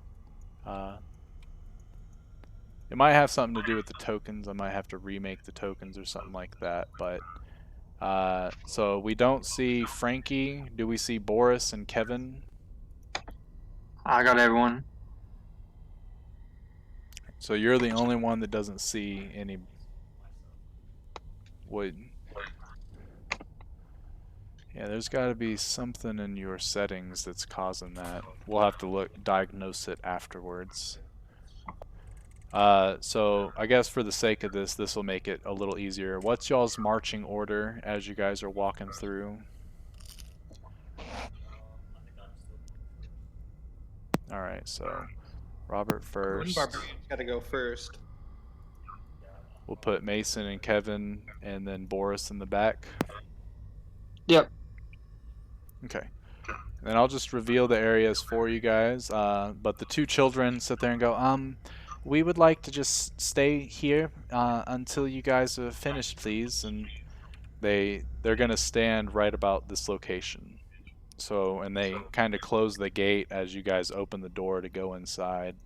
But as you guys open up the door, you guys see that, right? Yep. Cool. All right, so it's just an entrance, and as you guys walk in, the door closes behind you, and you can hear the little boy still weeping, and his sister trying to calm him down, telling him it's gonna be okay. They're gonna help us. Let's see. Yeah, did you not see it? Man, really? I'm seeing the same thing. You're seeing Mine's the good. okay.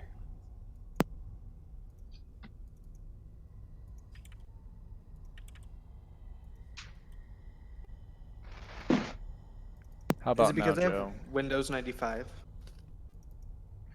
Do you for real? No. Yeah, I was about to say, there's no way. Um, I don't see. No, it didn't change. Didn't change at all, huh? Let me try. Here, I'm gonna put you guys back on the landing page real quick, and I'm just gonna turn off Fog of War, and I'm gonna try to turn it back on.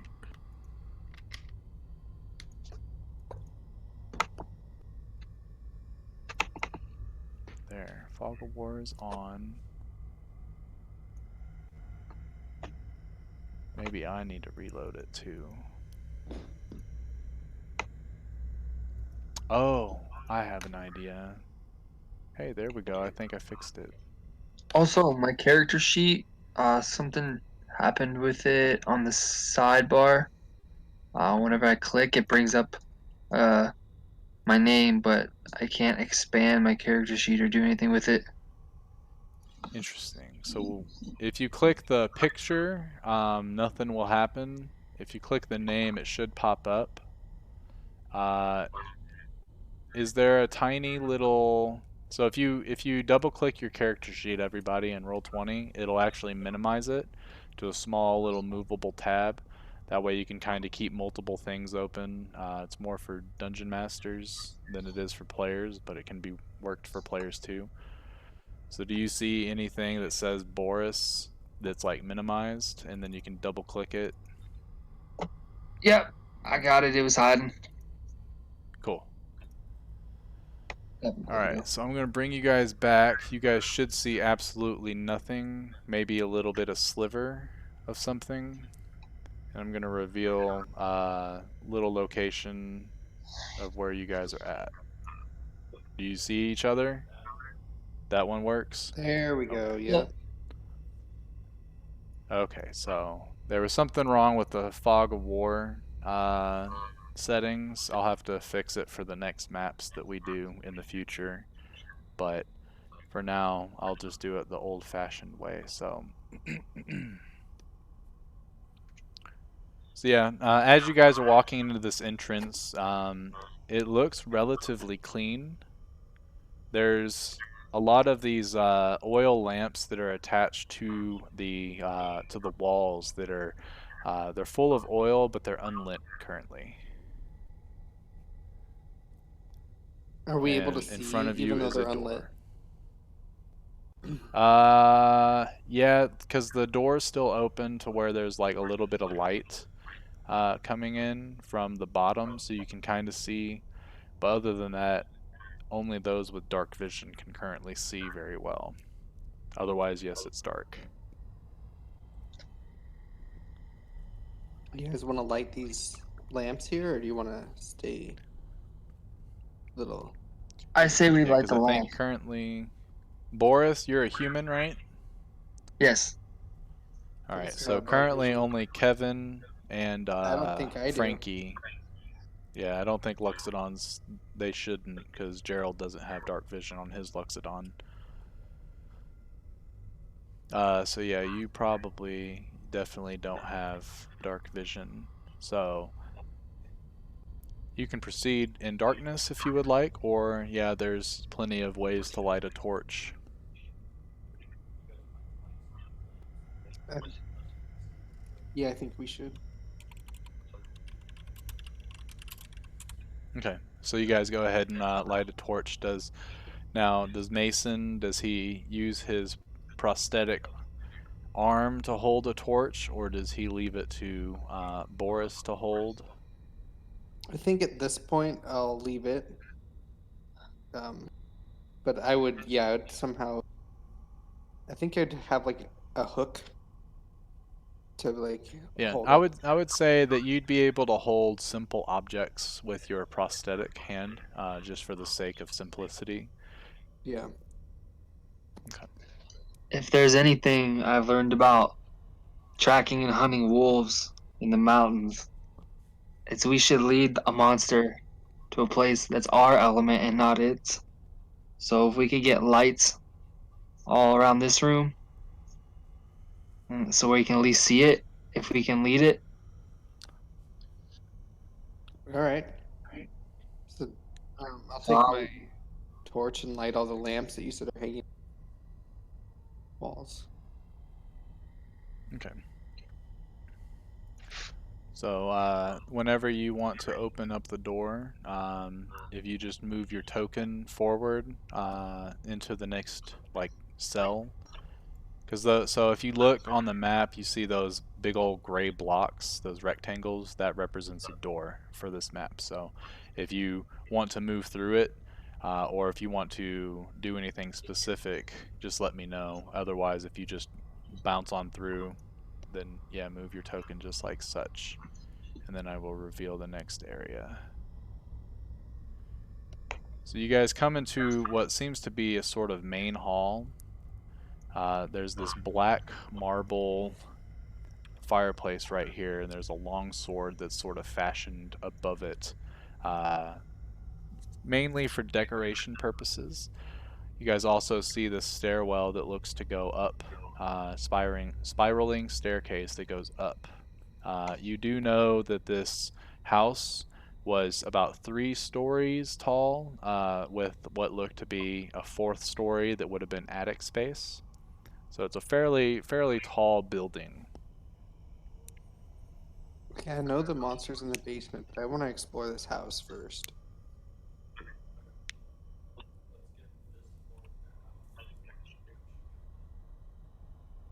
Okay. Okay. well, what appears to be trapping the monster in the basement? Do I see anything like a Go ahead and roll me a perception check.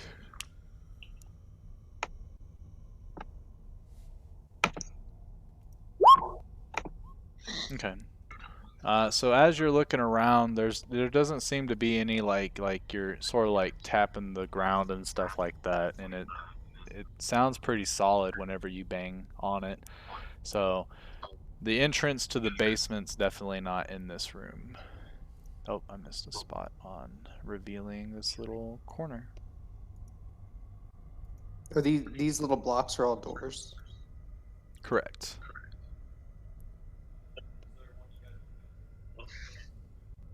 Yeah, we want to go through this You one. go through that one. Let's see.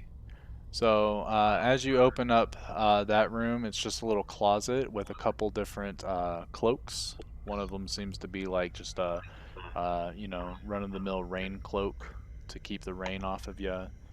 Uh, they're leathery. They don't offer anything in forms of extra protection. They're kind of made for fashion slash keeping the elements off of you as best they can. Alrighty. Is there anything like behind Yeah. them, or is that actually what's all that's in there? Yeah, as you look around, there's this high shelf. You kind of peer over, and there's a top hat that sits there. Ooh, top hat. I'm gonna leave. Okay. An elephant with a top hat would be pretty sweet, but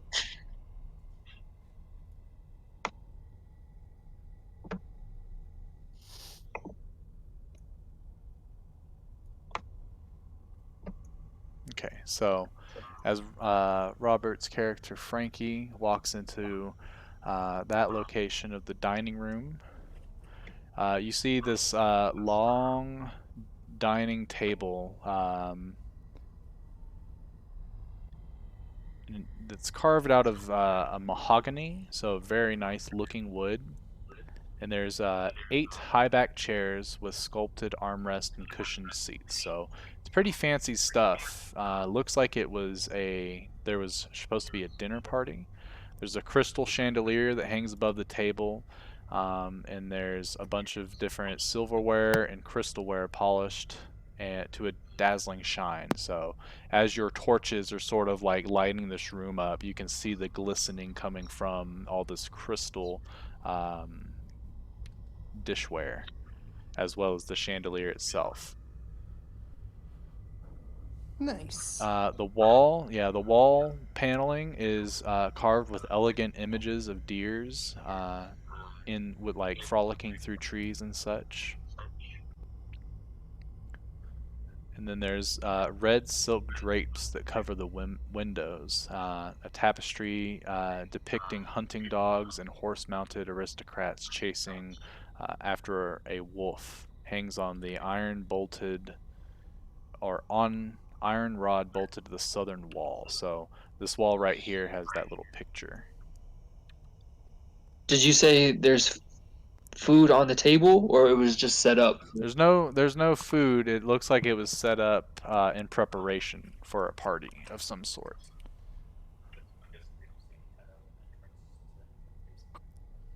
You can go ahead and roll me a perception check to see if you can find something.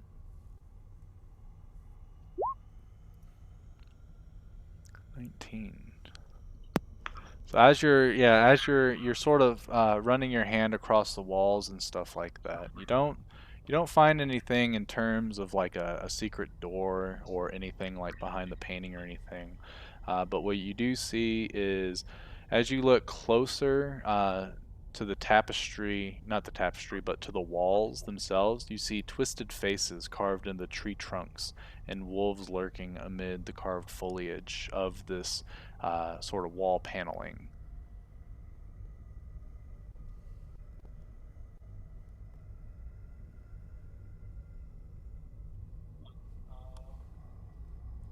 I think he has to poop. I think Splinter's got to use the bathroom. Yeah, huh. Well, you can go later. Go lay down. Go lay down. Poor Splinter. I know, right?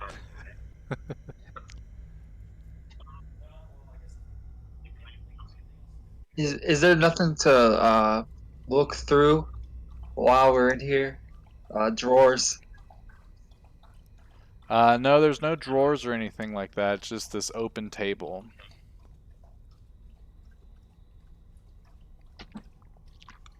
I'm ready to head out. Search the rest of the house. Okay. Well, that's a window. Mason. So the gray blocks here are doors, and then these sort of like slivers of, I guess, what looks to be clear. Those are windows. But if you want to bust out a window, go for it. As you do look out the window, you see the thick fog and nothing else, though.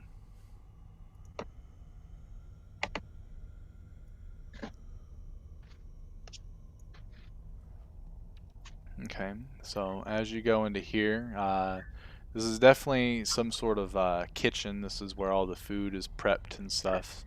It's relatively tidy. The dishware and cookware and utensils are neatly placed on the shelves. There's a workable table that has a cutting board and a rolling pin on it. There's a stone dome-shaped oven that stands near the eastern wall. It's bent iron stovepipe connected to a hole in the ceiling. You do see behind the stove there's what looks to be the door of a pantry, and I would assume you'd probably go over there and take a peep. And as you look inside, all the food in the pantry appears fresh, but I don't know if you taste it or not. Do you taste the food?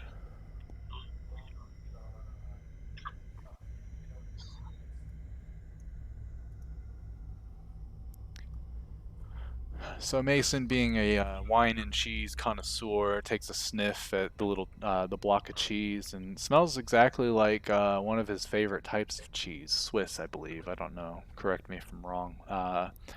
Do you take a bite? Sorry, I was mute again. So I just found out that I'm a connoisseur.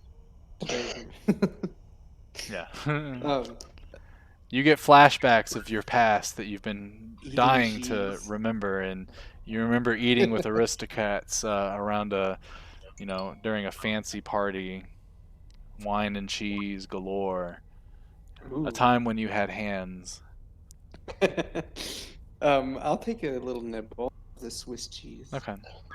So yeah, you grab a little chunk of it and you put it, and you know what Swiss cheese should taste like, and this tastes like just like almost nothing. It's very bland. It's not gross per se, but it's very off-putting because of the fact that it just doesn't taste doesn't taste bad, but it doesn't taste good to where you'd want to eat anymore unless you're Yuck. super hungry.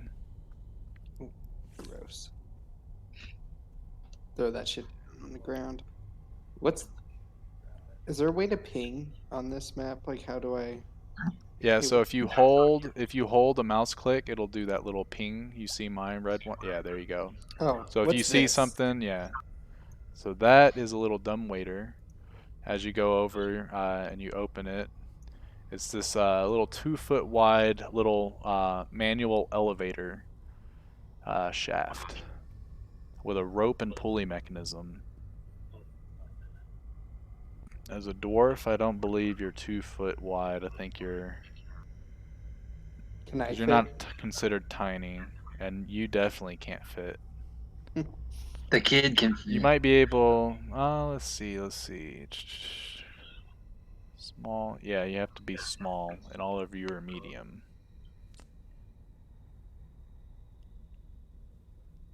Alright, boys. Oh, I see. whoops.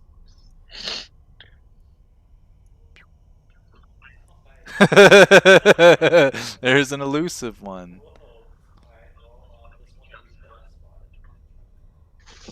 Where'd it come from? Okay, so let's see. So you open up this door, and as you walk in, you're kind of like you're taken aback a little bit as you see these. Oh, let's see, what are they? You see an oak paneled room that looks like a hunter's den. Mounted above the fireplace is a stag's head, and positioned around the outskirts of the room are 3 stuffed wolves. There's 2 padded chairs draped in animal furs that face the hearth, with an oak table between them supporting a cask of wine. 2 carved wooden goblets, pipe rack, and I don't know what that word is. A chandelier hangs above a cloth covered table surrounded by 4 chairs, and that's in the corner right here. Yeah, the 2 east cabinets have a lock on them.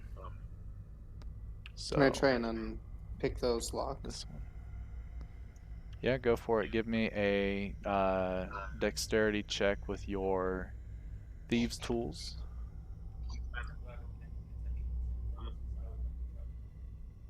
You want to try the wine? All right. So while he's rolling that, So, you go Brady, the ahead best and you. way, Oh, um, how would you like me to do that? let's The see. There thieves' should tools. be. So if you're proficient in thieves' tools, you can just do. Just click on sleight of hand. You can use that. Oh, it's the same proficiency. Yeah, Did it go? I didn't hear it go. I don't see it. Are the children waiting Sometimes at the the door? servers. Hold on. There. Oh, Jesus. So we'll go with that first one, I'm gonna turn those unfortunately. off. I was just clicking everything to get the Oh, thing. gotcha.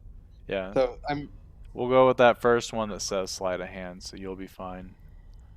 Um, so yeah, you grab your thieves' tools with your trunk, and Robert or Frankie, I need to change the name of that token real quick. Hold on, that way I stop doing that. Hey, yo, Frankie. can All okay. right, so There we go. Frankie, as you're pulling out your thieves' tools, he goes up to this cask of wine, pops the cork and takes a smell, and it smells very bland.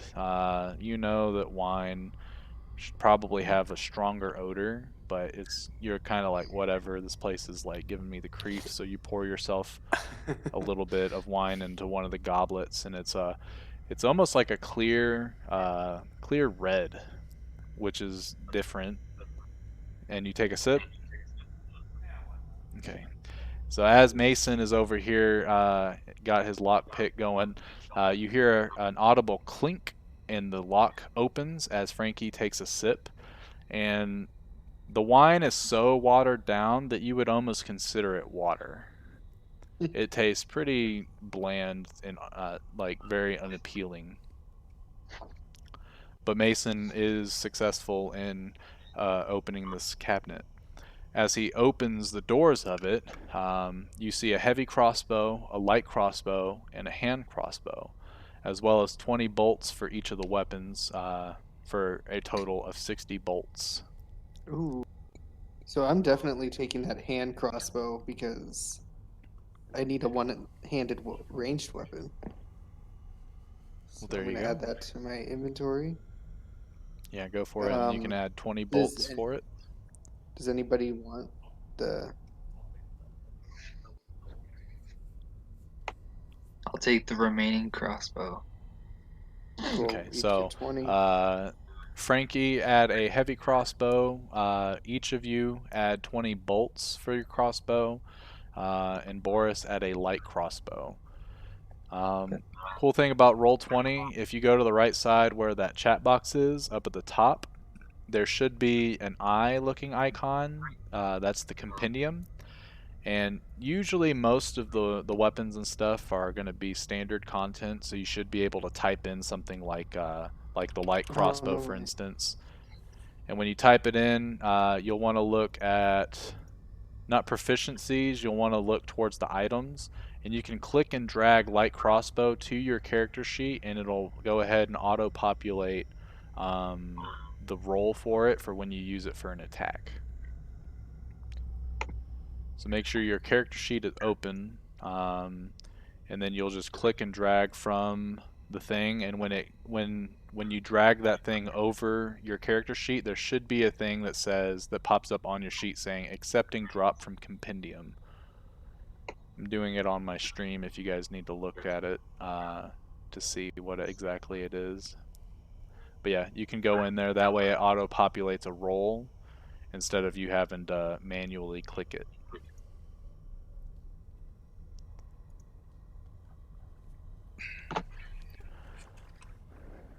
Other than that stuff in there, there's one more cabinet on the north side of this room. So apparently, yeah, judging. Let me get this compass rose unrevealed all the way for y'all. That way it doesn't confuse you too much. Compass rose is right down here.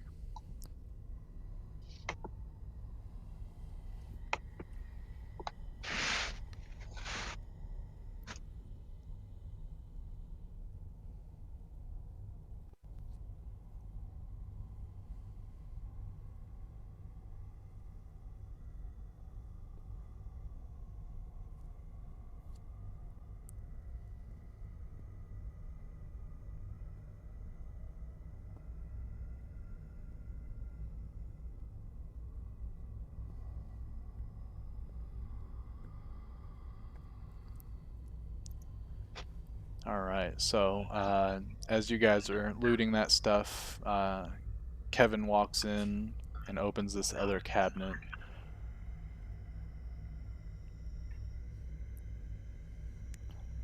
And when he does, he finds a small deck of playing cards and an Oh God, assortment of that wine game. glasses. So he picks up the playing cards and looks at them and says, well, if the family doesn't want these later, I'll probably come back to get them. And he puts it back in the cabinet and then walks out. What a little bitch. And then he starts walking up the stairs. Boris, you ready? I'm coming. So we're headed up the stairs, huh?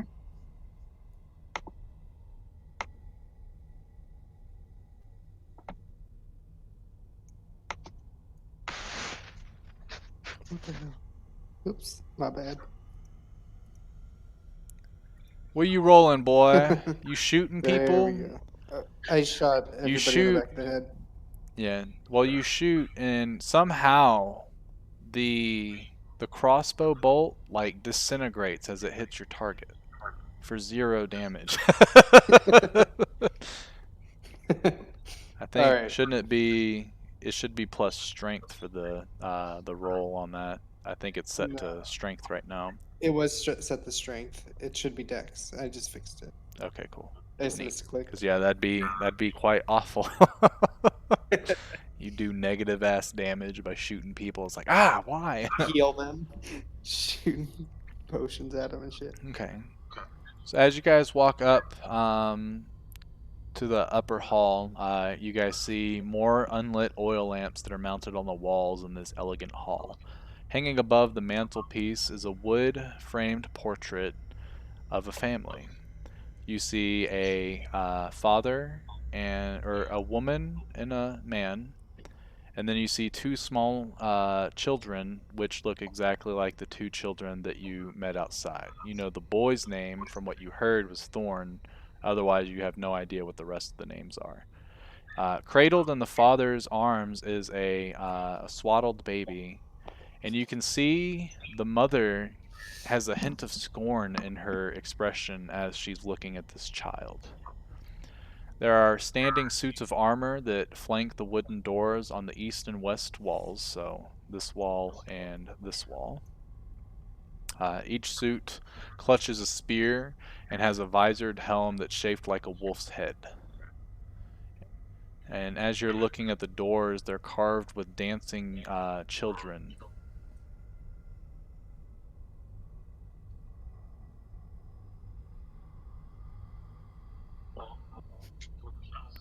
Yeah.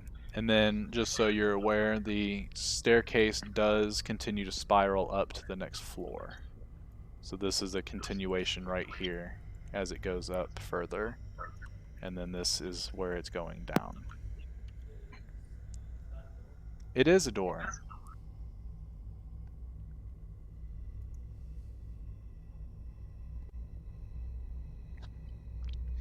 Which door do y'all check first?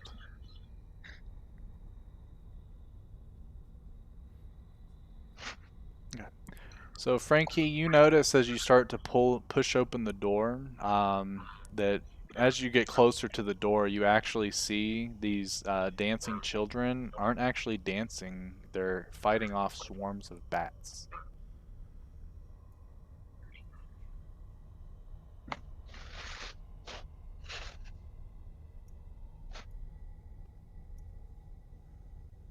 Okay. So as you walk in there, it's a very undecorated bedroom. It contains a pair of beds with straw stuffed mattresses, and at the foot of each bed is a little footlocker.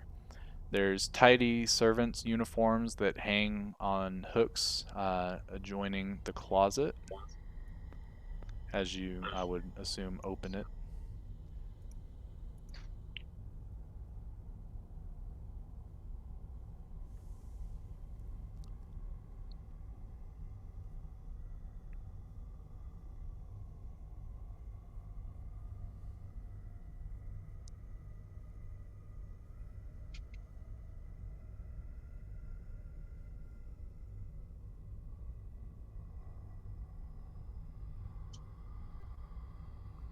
Yeah, otherwise there's nothing in that room.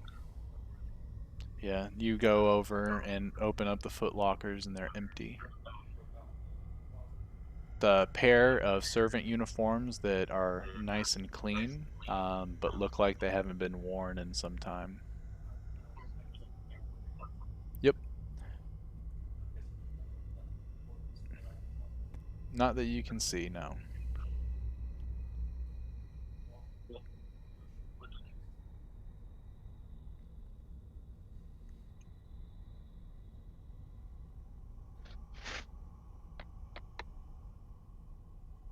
The other door. Another one. Another one. This one. Okay. And there are 3 dragons in this door. Yes. How did you know?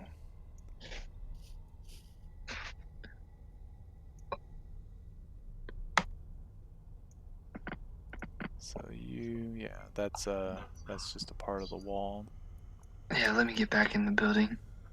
So as you guys walk into this place, there's a red velvet drapes cover the windows of this room. An exquisite mahogany desk and a matching high back chair face the entrance and the fireplace, above which hangs a framed picture of a windmill perched atop a rocky crag. Situated in the corners of the room are 2 overstuffed chairs.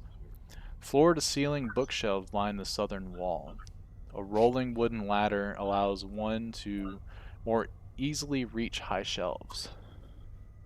As you look onto the desk, there's quite a few items on it. There's an oil lamp, there's a jar of ink, quill, a tinderbox, and a letter containing a red wax candle. Um, a letter kit, sorry, containing a red wax candle. 4 blank sheets of parchment, and a wooden seal bearing the family's insignia, which, as you look at it, is a windmill. Uh, the bookshelves that you look, there's hundreds of tomes as you're kind of looking over them. They cover a wide variety of topics, everything from history to warfare, some to alchemy. There's also several shelves containing first edition collected works of poetry and fiction.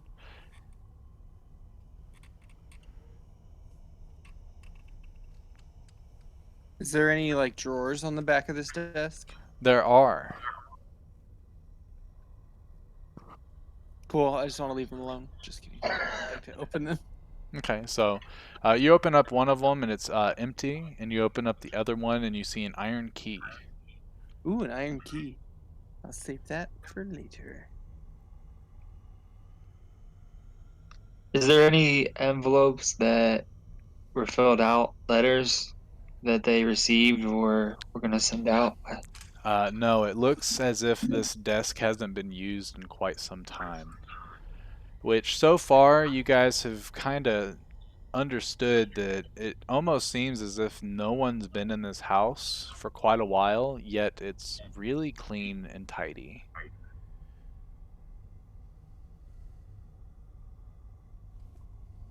I'm sorry, I didn't pay attention. Did somebody already look at like the books? No See one's what looked at the kinds? books yet, no. I'd like to see if I can find anything about.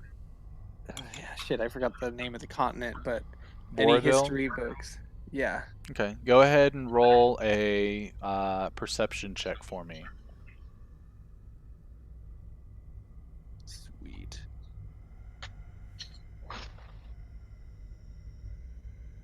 Okay, so you're looking around and stuff like that, and you get towards this back part. And as you're sort of like, you've just got your trunk kind of using it as your index finger, you're running along, you actually see a book that's made of wood, like a wooden block. But it looks like a book, but it's definitely fake. Oh, I'm gonna grab that. Okay. So you go in with your trunk and grab it, and as you start to move it, you hear an audible click, and a door slides out, revealing this little area.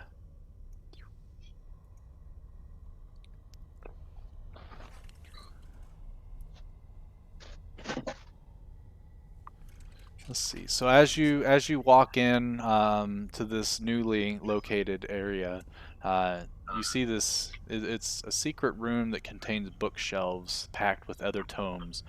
As you kind of look at the titles of these, a lot of them describe fiend summoning rituals and necromantic rituals of a cult called the Priest of Osebus.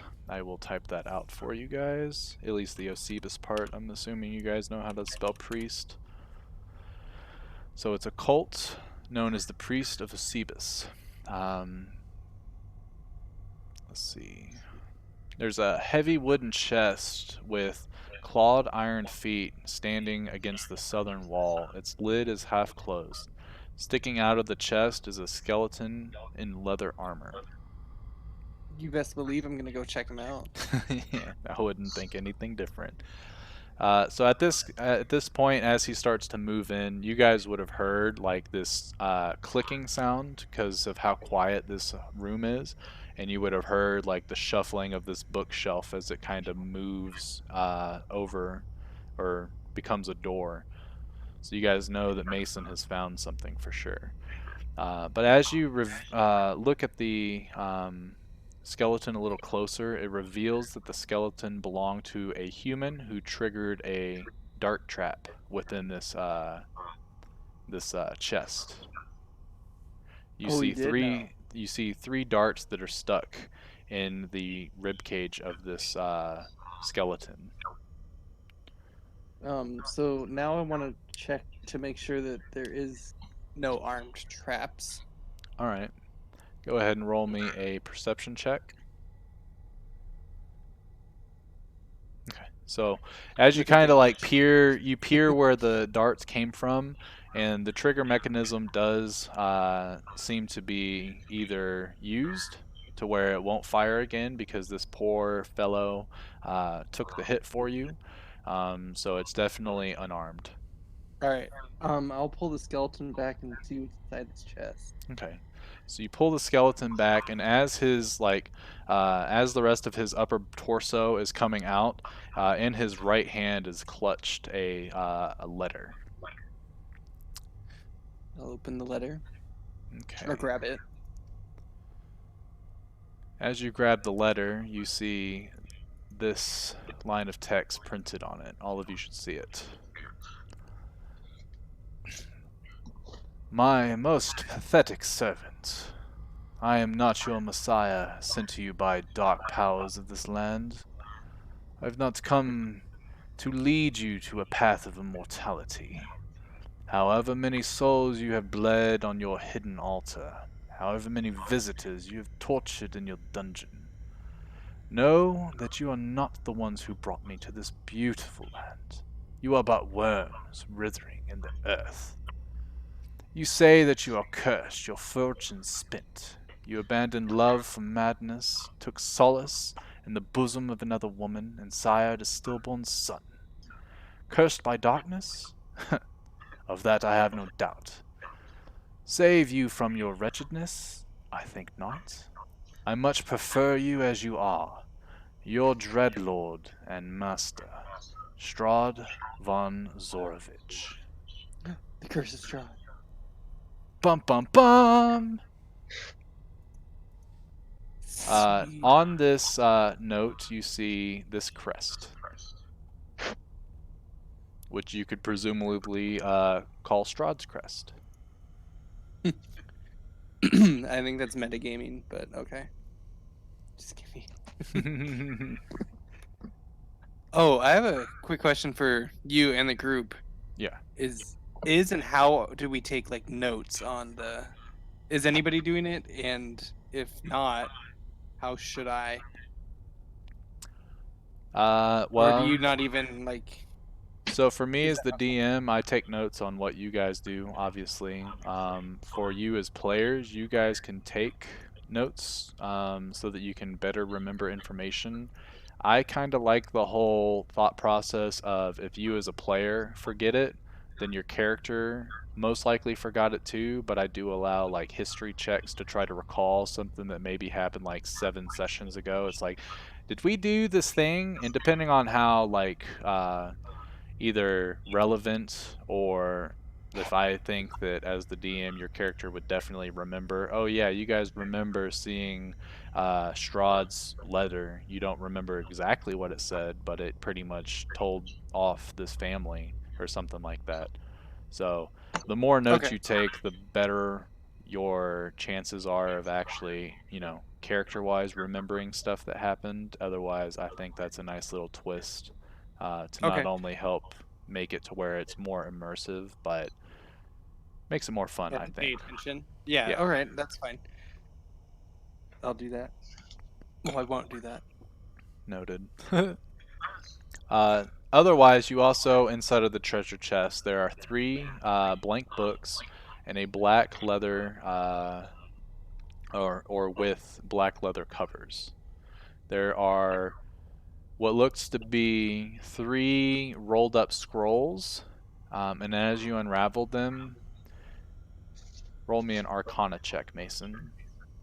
Yikes. Hold on 1 second. Okay. You know these to be Oh shit. That's clerical spells. Oh, I'm gonna waltz on over to Kev. Well, not right now. Yeah. You don't know what the three spells are, just because of the fact you're not trained in the divine arts, but you definitely know that these are sort of the symbolisms for clerics and paladins. Okay. There's also another parchment that you notice is the deed to the house, a deed to the windmill, and a signed will. Okay. Um, I'll take those. You said 3 leather-bound blank books, Yeah, right? I'll take those. Hey, Cole. I'll take those and then the scrolls, and I'll either give them to Kevin now, if that's easier for you, or yeah. hold them in my inventory. I'll put them on his inventory sheet Okay. that he has those scrolls. 1, 2, 3. Otherwise, yeah, the deed to the house, the deed to a windmill, and then a signed will. Maybe I can check out the will. Okay. Let me let me type in these things for Kevin real quick. Everybody else having fun while I. 3. Hey man, you're a rogue. This is your spotlight. It's true. Finding secrets.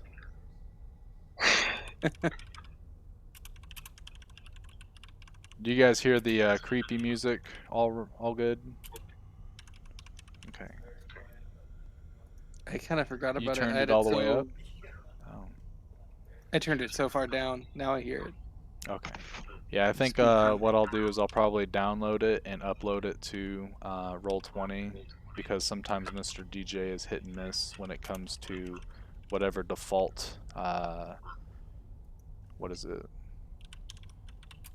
Scroll of whatever default volume the web page has, it makes it to Mr. DJ and then it like tweaks it. It's really weird.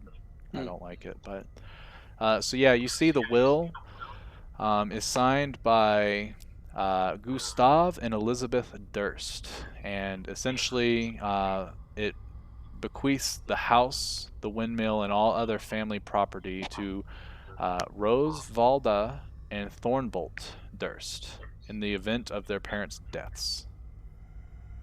All right. I'll put the will back in there. I don't think I need that. Okay. So you keep the deed and put the will back. The Or deed. deeds. Deeds. Oh no, I don't need the deeds either. Okay, But so you put those back. I'm just the scrolls and the 3 books, Okay. Cool. and that's everything. Yeah. Leave the children their It's not like inheritance, I. please. We're not savages, okay? Well, I don't really know what I'm gonna do with a deed of a house in a land that we're not from. That's all. Legally, this is my house, and the kids are just standing out there. That's me in the picture.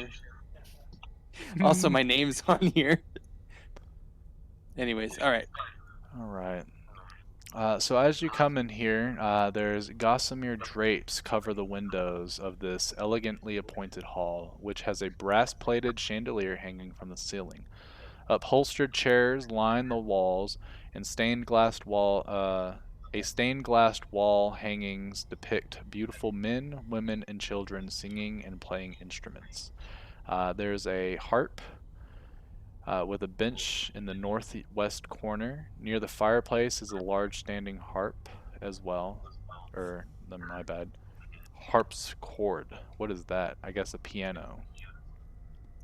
A special type of piano.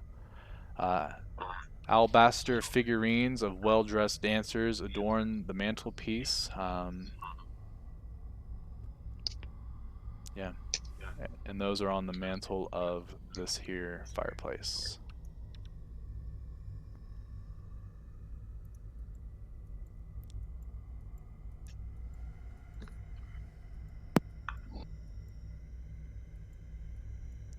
Do I? The figurines look pretty neat. The harp and the piano look like they function. Other than that, nothing really.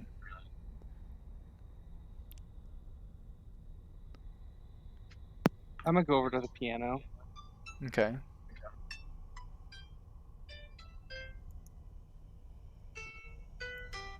and play the entertainer. nice. I like that.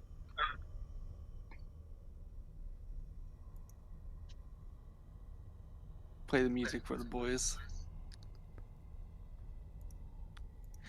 Um, what? This is a harp. That was the No, harp. that came Yeah, from out. sorry. Sorry, That guys. came from outside of the door.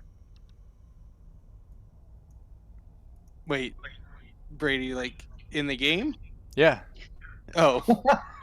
Oh, I've got sound effects. I don't know what DMs you guys have played with, but I've got a wide variety of shit that I use.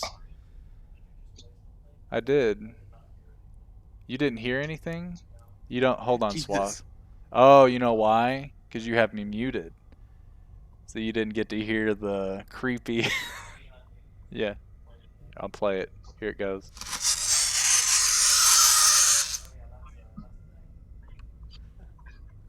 I thought somebody was like pulling duct tape off their desk or something. Nope. Like, what the fuck? Um, I'm sorry, Gerald. I scared the shit out of Gerald with that. Oh man, I'm sorry, um, Gerald. Yeah, The door we entered through. correct. it's one of the suit guys.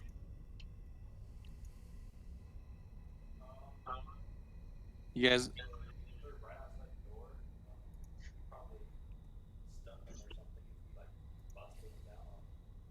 yeah, I ain't gonna be able to do that. Go for it.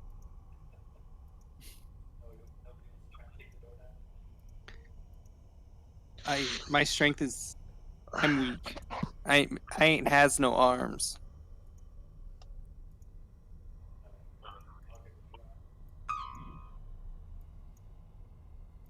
Hey, Gerald. Kidding, bro. I went all the way to my other campaign because he hates this one creature that they fought. And every time I pull it up, he's like, God damn it, my face was right next to the screen because I can do this. I can show you guys, like, zoom in on character tokens. So this is essentially what Mason looks like, but with a missing arm. This is what Frankie looks like. Jesus Christ.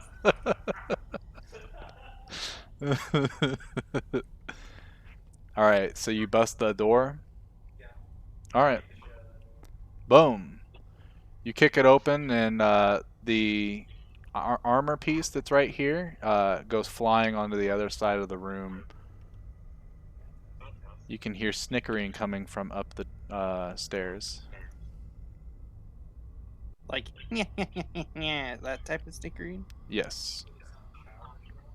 No.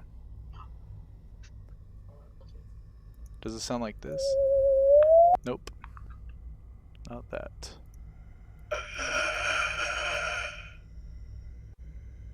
That that's Yeah, that. not. We'll go with that instead of the snickering. How about that?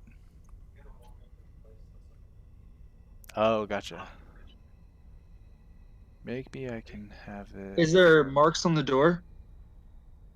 The door you guys just entered? Yeah. Yep. So now, as you guys walk out and fill this room, you close the door behind you, and you see scratches on the door.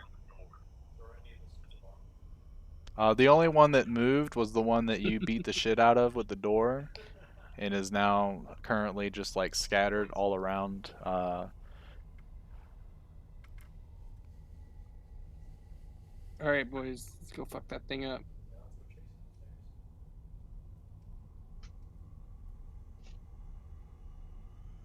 Okay. Level 1, he wouldn't put anything in here that would just kill us outright. You don't know me.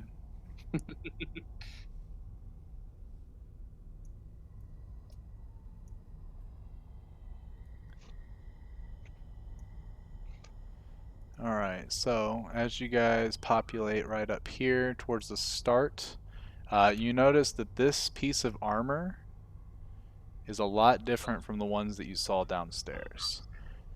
This one has sort of, it's a suit of black plate armor that stands against the wall. And it's draped in cobwebs, which is off-putting because the other floors, everything was essentially pristine. I'll move your characters up to the location that they are as you guys are walking up the steps, as I would assume this is your marching order.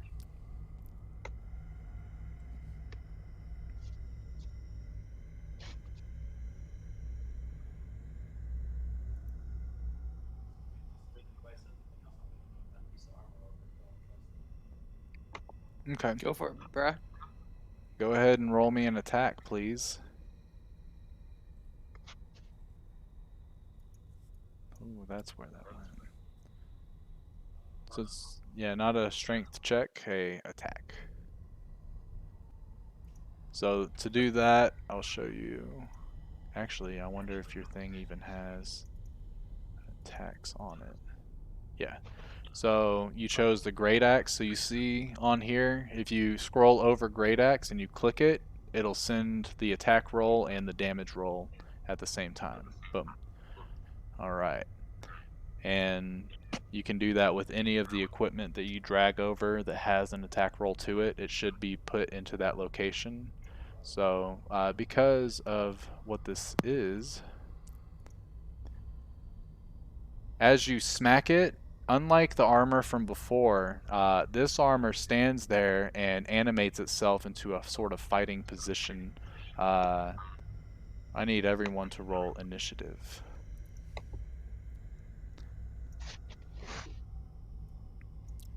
So make sure to get it on the initiative tracker, have your, if you actually just click your token, and then in the top left, there should be a button that says initiative, and that should roll the initiative for you.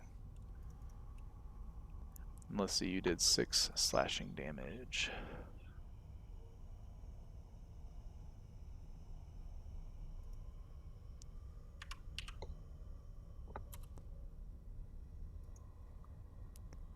So do you see what I'm talking, where I'm talking, Zach? I'm just seeing color, green and blue. Okay, I can roll it for you. So yeah, the bubbles, so those bubbles, those would be where your HP, your armor class, and your passive perception go. Okay. But for some reason yours didn't update So like I the did. initiative's like on mine, it's way up at the top left. It's not attached to the token. Correct, yeah. So it'll be on the top left, towards where that little drop down bar is. So it's the top left of your whole screen, not your token. Yeah, when you click on the dude.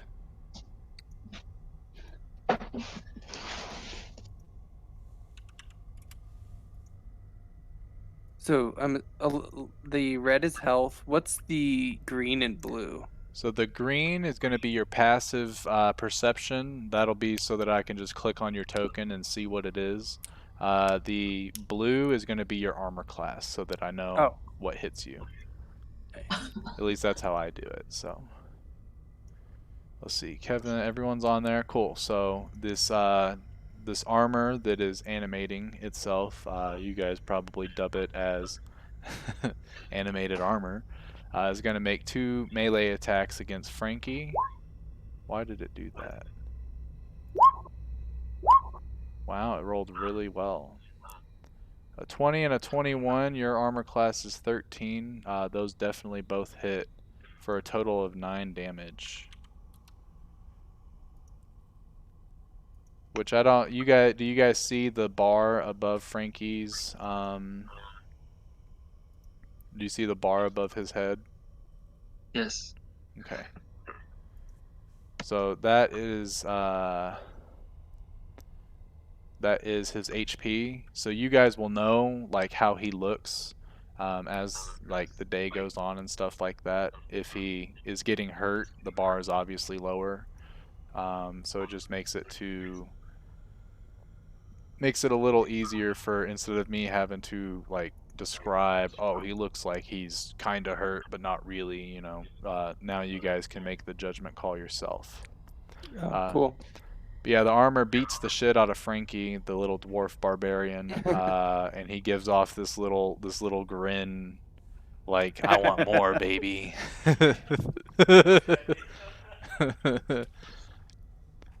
Yeah, daddy. Gerald wants me to have you guys fight the owls that they fought in my first campaign, where I think I killed 2 characters with it, almost a fourth. But yeah, so 2 died, 1 almost died, but was carried away, and then a fourth was on the brink of death, but they were able to bring him back barely.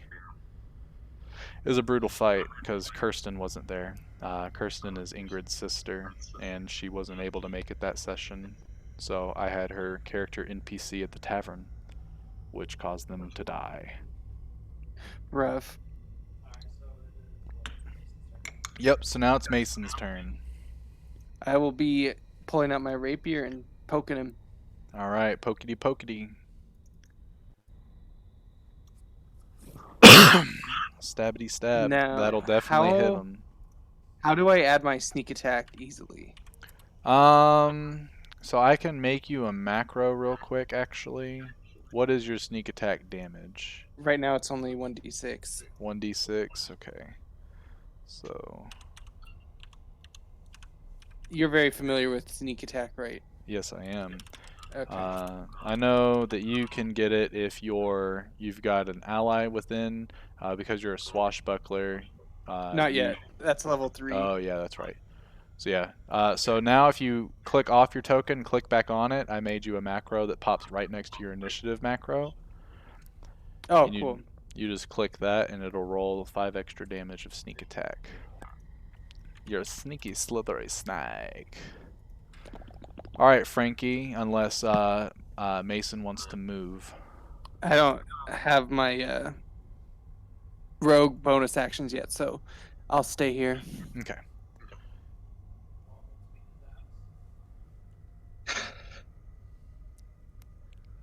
Zoink Scoob! Yeah. Unfortunately, that misses. Actually, hold on. Let me make sure. Yeah, it misses. What is that number?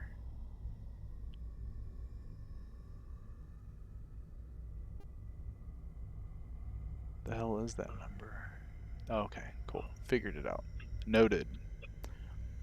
So Frankie misses. Boris, it's your turn. Who's in front of me there? Kevin. Yeah. Since you guys are allies, you guys can squeeze past each other. When it comes to enemies, though, you cannot move into their space. They will not allow you. Could I take one action to move to So the enemy armor and swing or yeah. no?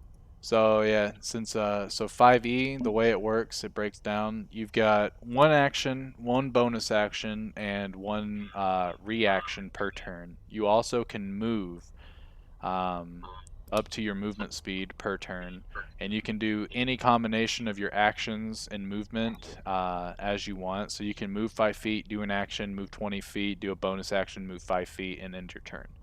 So I can send you a little cheat sheet that kind of breaks down how combat goes throughout this game. But for level 1, it's pretty simple. You move and you attack shit, especially as a barbarian. I think you guys both have rage, though, so you guys can enter your rage if you want to as a bonus action, and then hit shit with your action. I'm just gonna move and swing. Okay. So I'll move you right about there unless you want to get somewhere else. And I am doing the flanking rules. So if you have an ally that's immediately across from you, and you've got the creature surrounded, you get advantage to the attack. Ooh. Um, it wouldn't work this way to where, Mason's right there, but if Mason was over to this square, it would. So I'll let you put your token where you want them on either side of them, because from here you'd be able to get to either of those locations relatively easy. But on your character sheet, if you open that up, in the middle of the sheet you should see your great axe. If you're wielding it one-handed or two-handed, click either the 1 or the 2, and it'll automatically roll to see if you hit it, as well as what the damage is. Yep. Okay. So that will hit for 10 damage. And this thing, you guys see it's a green health bar, right? Okay. So yeah, this thing is barely hanging in there.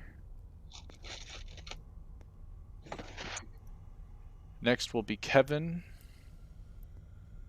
I think he's going to cast Sacred Flame.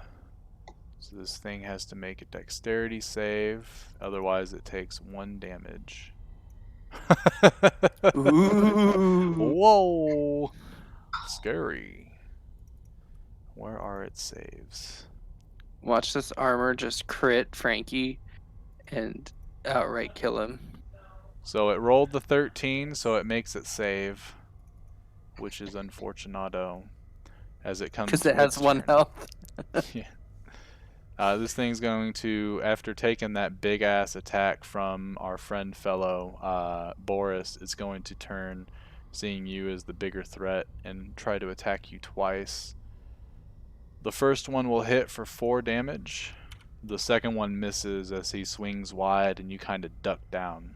Mason, your turn. Ooh, you know what I'm doing, pokey pokey.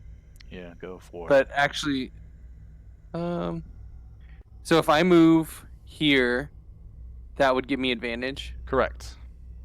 I'm gonna do that. Okay. Let's go ahead and roll your pokey pokey with advantage. Alright, and that'll hit for the 4 damage, killing it. Typically, what I do is I do allow you to tell me exactly how you go about killing it, like what the finesse, what the flavor of the attack is. I usually only do that for uh, like main villains slash like really big enemies. But if you guys want to describe how you go and attack and stuff like that, you can. You're always free to do that. Just make sure, like, as you're rolling it, be like, all right, as I rear up on the other side of them, I go in and try to stab them in the dick or whatever, try to really get it in there. Like, if you want to describe it, do it as you're rolling. Otherwise, I'll see the roll and I'll go ahead and depict the scene for you. Okay. Just for future note, helps with pacing and stuff like that. But yeah, you go up behind them and you swing, or you thrust with your trunk, and your rapier pretty much penetrates like the back sort of armor plate that would go probably around the neck area. And as you do that, you kind of fling your trunk up, and the helmet pops off, and the rest of the armor clatters to the ground. And as the helmet's flying through the air, you get right underneath it and catch it on the tip of your rapier and sit there and sort of spin it. Yeah, that's what's up, bitches. I bow. Kevin walks up towards Frankie, and he asks for your consent to touch you. And he casts Cure Wounds for and then 6. he rapes you.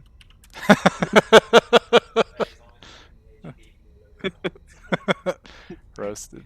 I'm gonna give you HP, but I'm not gonna tell you how.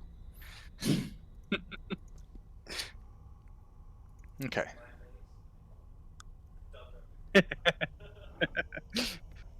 All right, so solid. The first combat went without a hitch. Good job, everybody. No one died yet. I'm gonna go ahead and delete the token of that thing. Hey, does anybody want to wear this helmet? It's pretty cool. Yeah, for aesthetics and for mechanical purpose, or for mechanical purposes, wearing the helmet would just be flavor.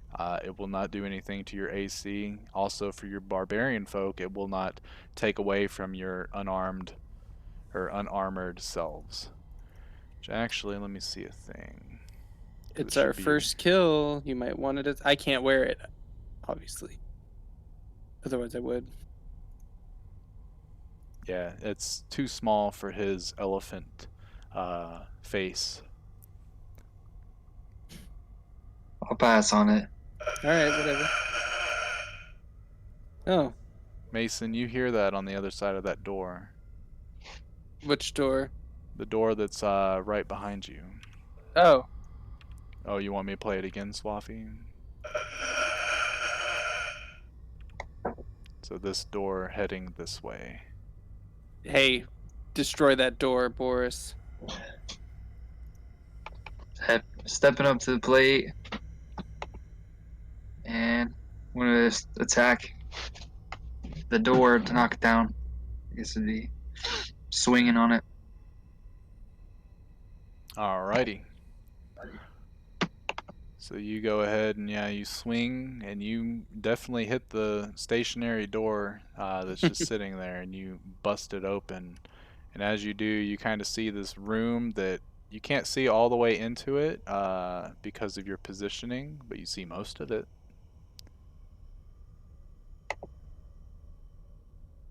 You guys want me to sneaky sneak? All right, I'm gonna sneaky sneak and see what I can see around the corner. Okay. So go ahead and roll me a stealth check with disadvantage because of the loud banging noise of the door. How about that? Yeah, there Get you go. fucked, Brady. Okay, yeah.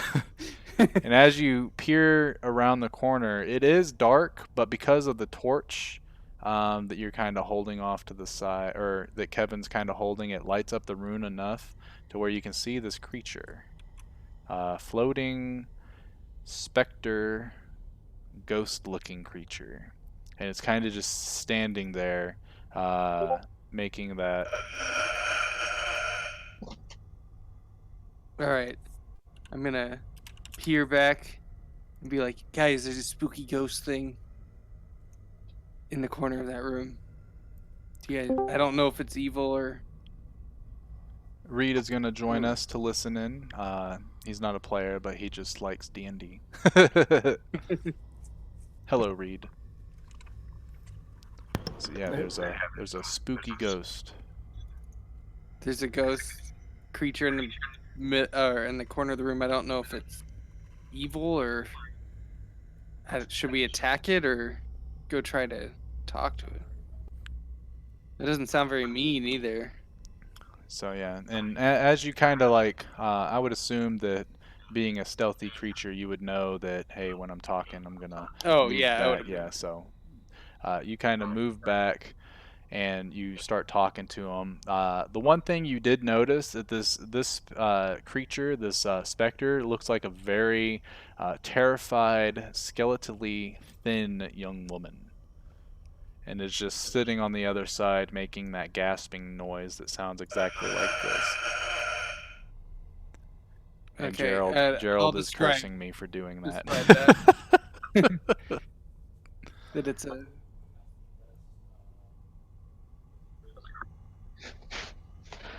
I have 14. I mean, on a scale of 1 to 20, I'd say I'm about a 14.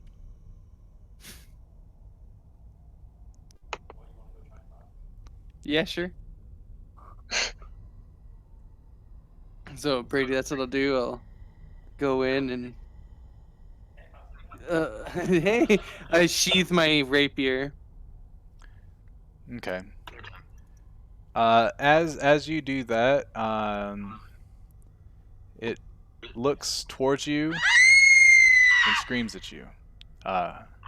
It does not look friendly. And I will have you all roll initiative again.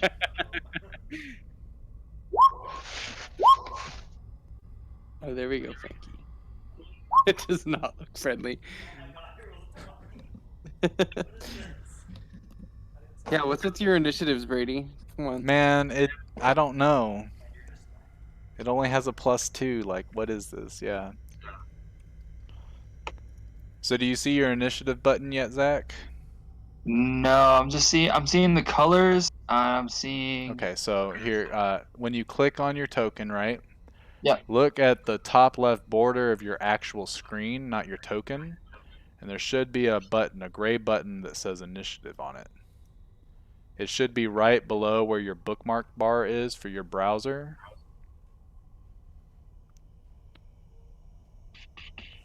I got turn Here, order. here, look at where my pointer is sort of pointing, and it should be pointing to the left screen or left side of the screen. You see on the left side, you see that big ass bar with a bunch of different symbols and stuff?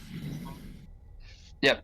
Yeah, so when you click on your token, right next to the arrow at the very top, there should be an initiative button that pops up.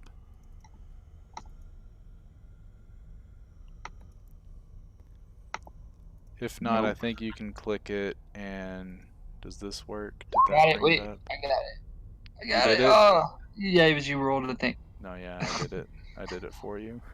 All right, well, Well, I know next time. I got it. yeah, we'll get it figured out. Oh, you did get it. Cool. Man, I am rolling. Gerald just told me that his nephew just ran out of the room screaming because of that woman scream. Tell him I'm sorry, dude. This is on it. It's a gothic horror campaign setting, which is why I really wanted to play it. So the creature is gonna go first. And it's going to go ahead and just float on over towards Mason, and it's going to do a thing. I actually need to make sure.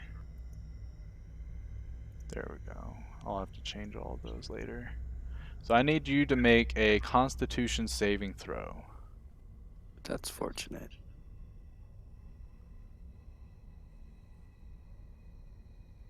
Okay. So, all right. So as it comes over, it sort of like goes in for a hug, but as it's hugging you, you take a little bit of damage. You take 2 points of necrotic damage as this creature is just like eating up like your soul, it feels like. But as it's eating, you feel like there's a greater force behind it, but you're able to sort of stave it off. And it ends its turn. Frankie.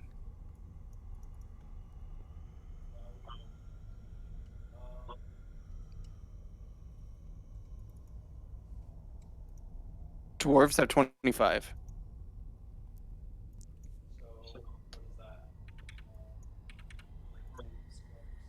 That would relate to, let's see, where are you? It would relate to, you could get here, here. You could get behind it for flanking bonus.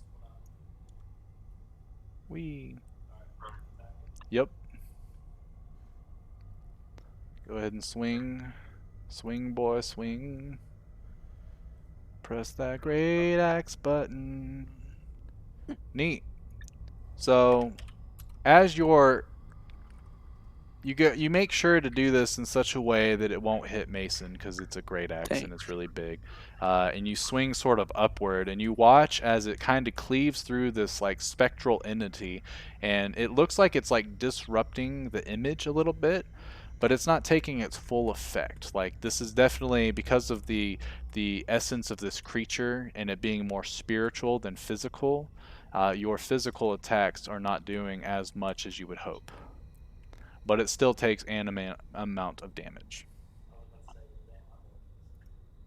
All of us are, except Kevin. All right, Kevin! Boris. Kevin. Okay. I'm gonna go ahead and move right here. And then I'm gonna try Yeah, something that Gerald, we found in the house. it's loosely based off the Ravenloft campaign The setting, which is very the crossbow, Castlevania. essentially point blank. So, just so you're aware, Boris would probably know this, but when you attack with a ranged weapon at point blank range, unless you have a feat, aka the crossbow master feat, you make the attack at disadvantage. So that's one thing that Boris, being a martial weapons master, great axe wielding, would understand, as you've probably felled many foes in combat because they were not prepared for your brawl point blank and they only had crossbows. But What's you can the still do it. minimum? What's the minimum, Brady? Is it 5 feet? Like if he was here? Yeah, so if he moves back literally one square, then he can do it. But when you're adjacent to a creature, it's a disadvantage Okay. unless you have the feat. So yeah, Zach, if you do want to move back one square, I won't make it attack you. Usually, so I don't in 3.5, creatures would get what's called an attack of opportunity whenever you got into their threat range. They changed that Mhm. in 5th edition to where now instead it's when they leave your threat range. Because essentially, like if you're moving away from this creature, you're kind of putting your guard down to where they can lash out with their reaction. Now, typically each creature only gets one reaction a turn. That goes for the players and it goes for most monsters. Some higher level monsters don't have to follow that rule because reasons. But each creature does have a reaction that they can take when someone moves out of their threat range. You would know moving in right here and moving past Mason, that is where it triggers you getting into this creature's threat range. So then Okay.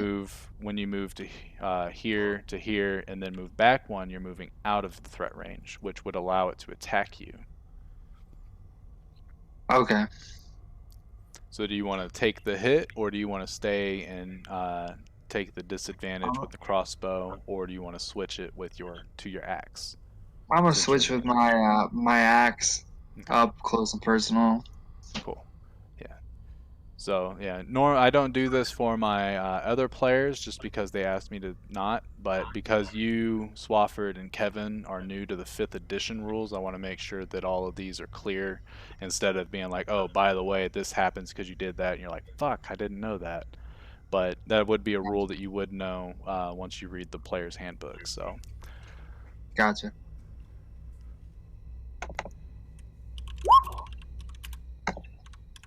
so Ooh, that that's a is a crit. crit. So as you can see, the number is highlighted in green. And unless you had disadvantage on that attack, which you didn't, it's an automatic crit.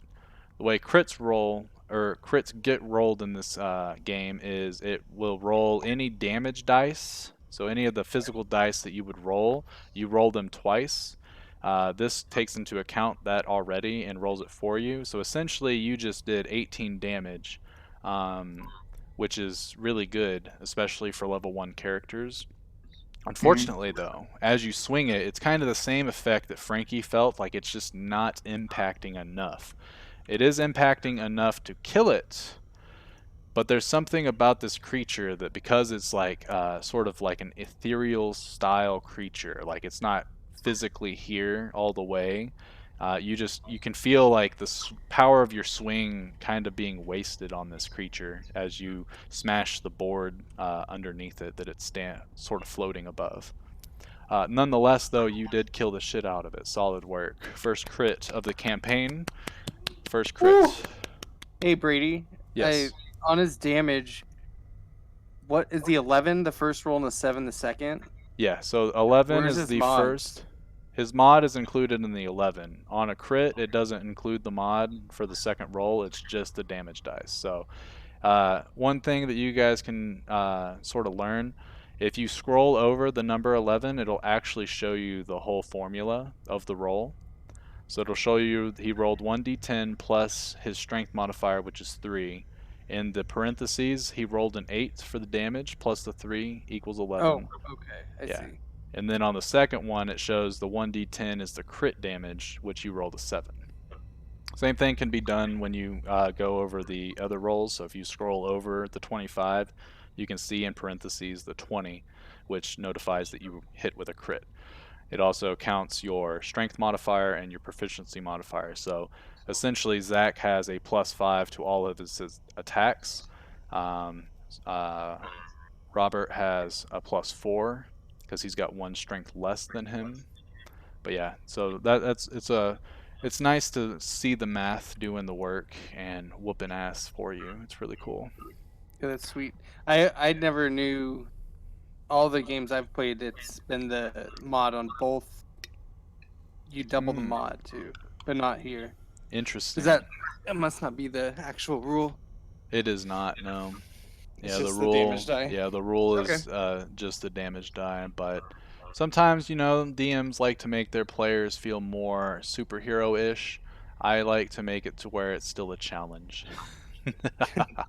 And no, Also, when that creature dies, it screams.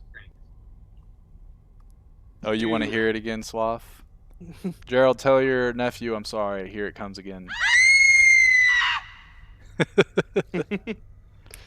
I'll have to figure out how to get it to where when I play these effects, it goes through the Discord and through my speakers, so you can hear it in the future. Yeah, just hear it like blah. Everyone hears it. Okay. So now that the combat has ended, Kevin walks in. I mean, his turn was last, so it was gonna take him a while. But he's like, "Sorry, guys, power went out." Kidding. That's what actually happened to him, I think, or internet anyway. But you see in this room, it's kind of like just how that other the landing was. It's a bunch of dust and cobwebs shroud an elegantly appointed bedroom and a let's see. This door is actually open and a nursery. Aw. Is there a dead baby in There the are crib? double doors right here, so as Mason walks in, you can see that there's a little balcony right here. Whee! Just kidding. And let's see. The double doors, set with panes of stained glass, pull open to reveal a balcony overlooking the front of the house. Which, Mason, as you're looking out the window, the fog is like completely encompassed the house. Um, like you look out the window, and it's kind of lingering on the edge of that balcony, to where like if you reached out, your hand would be in the fog cloud. Um, but you feel a sense of dread. You feel a sense of being sort of trapped in this house from this fog. Like there's no way out, not yet. Yeah, those kids are dead. Let's see. The rest of the bedroom's contents. It has a large bed, as seen, with two end tables, a wardrobe that is slightly ajar, and peering into it, it is empty. Mounted on the wall next to the wardrobe right here is a full-length mirror with an ornate wooden frame carved to look like ivy and berries. The nursery has a crib covered with hanging black shroud. I'm gonna scooch the crib over a little bit. Like the whole crib. Yeah. Okay, so yeah, you move it a couple inches, and it feels like something's in the crib when you Oh move god. it. I'll pull the blanket back to reveal the dead baby. Can't wait. Alright, so you pull the blanket back, and you see a tightly wrapped baby-sized bundle lying in the crib. I'll pick. I'll pick it up and You I'll pick it throw it up out the and window. okay. No, You I'm pick kidding. it okay. I do want to pick it up and look at it. So you pick it up and it's incredibly light. Is it what I thought was making the crib heavier or something in Well, it? so yeah, it's exactly like that's the only thing that's in the crib. It's not heavy at all, but it definitely like you heard movement as you were moving it. The crib Oh, like it okay. rotated a little bit. As you pick it up, and unwrap it, there is nothing there.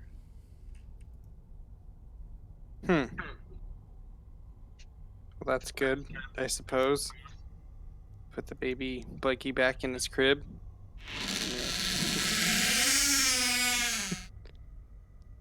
Was that from me moving the crib? No, that was coming from outside of this room. I did. I'm sorry. I'm really bad at being like, Swath, unmute yourself, because I don't want to. I don't want to be like, guys, I'm about to play a sound clip. Yeah. You Here gotta like comes. snap at him or something. Yeah. Door. Kevin, go get him. On it, boss. He walks out, and the door shuts behind him. Also kidding. That doesn't happen yet. But Kevin does open the door, and this door over here is now open. He's like, guys, that door's open now. You got that mirror, and let's see, was it anything? Is there anything behind that mirror? Seems You can awfully certainly suspicious. check. Go ahead and roll a perception check.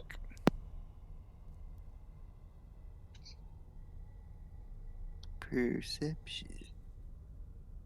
Okay, so as you're inspecting the mirror and looking it up and down, you notice that the little berries that are depicted along the etching, the outer wooden carving of the mirror, the little berries actually have eyeballs mixed into them. So some of them are actual berries, others are eyeballs that actually look at you and then look away. And you're kind of like, what the fuck? And as you kind of like move the mirror around, you move it to the side, and there is, in fact, a secret door. I didn't metagame, I swear. I just had a feeling. Whoa. Two secret doors. I'm gonna go back here. Are these? Is this a ladder? Yeah, so that's a tiny. Let's see. It is a wooden staircase that leads up to the attic. Correct. Ooh, I'm going. Yeah. So this right here doesn't lead you to the attic anymore. It would go this way and then up here, because as you see on the the railing. So yeah.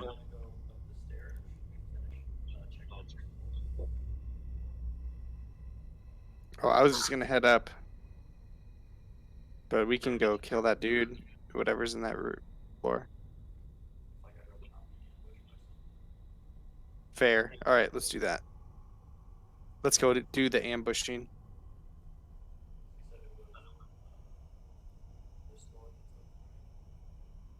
Yeah, that one.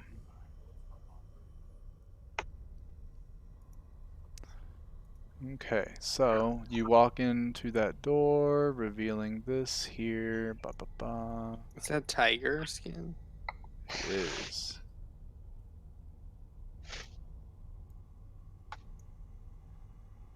I'll go ahead and just reveal this balcony as well. What's this? What's what? This. Window. Is that a window? Okay. So as you open up what seems to be the master suite, the doors have a really dusty panes of stained glass set into them. Designs in the glass resemble windmills. Yet again, a reoccurring statement. The dusty, cobweb-filled master bedroom has burgundy drapes covering the windows. Furnishings inside the four-poster bed with embroidered curtains and tattered gossamer veils, a matching pair of empty wardrobes, a vanity with a wooden framed mirror in a jewelry box, and a padded chair. A rotting tiger rug lies on the floor in front of the fireplace, which has the fireplace has a dust-covered portrait of Gustav and Elizabeth Durst, the same couple that you saw in the family portrait. And now you know their names because you read the will. A web-filled parlor in the southwest corner contains a table with 2 chairs. Resting in the dusty tablecloth is an empty porcelain bowl and a matching jug.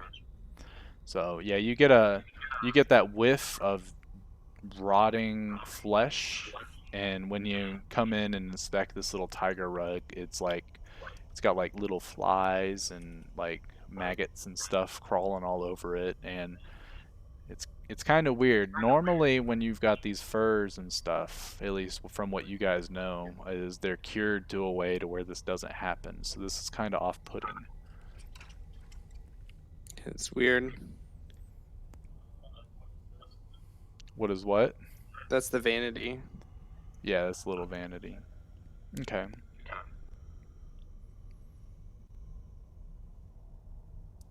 Let's see. So that one, the vanity had a wood-framed mirror with a jewelry box. Yeah. So you go over and you're like, ooh, shiny, and you open up the box, and it's made of silver and gold. It also, as you open it, it has 3 golden rings inside of it and a thin platinum necklace with a topaz pendant in the middle of it.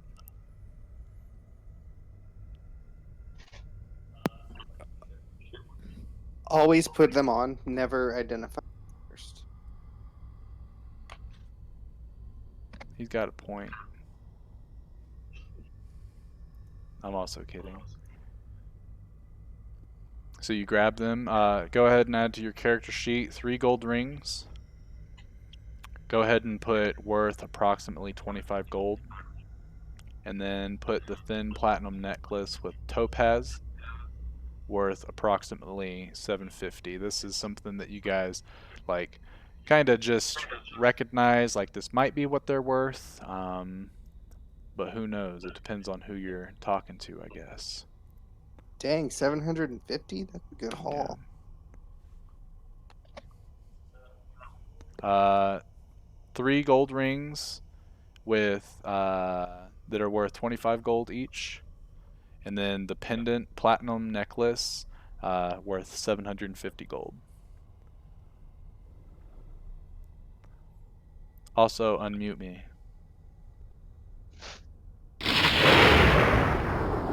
You guys hear thunder outside.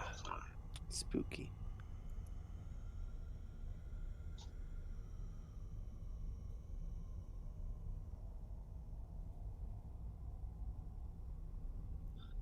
Okay.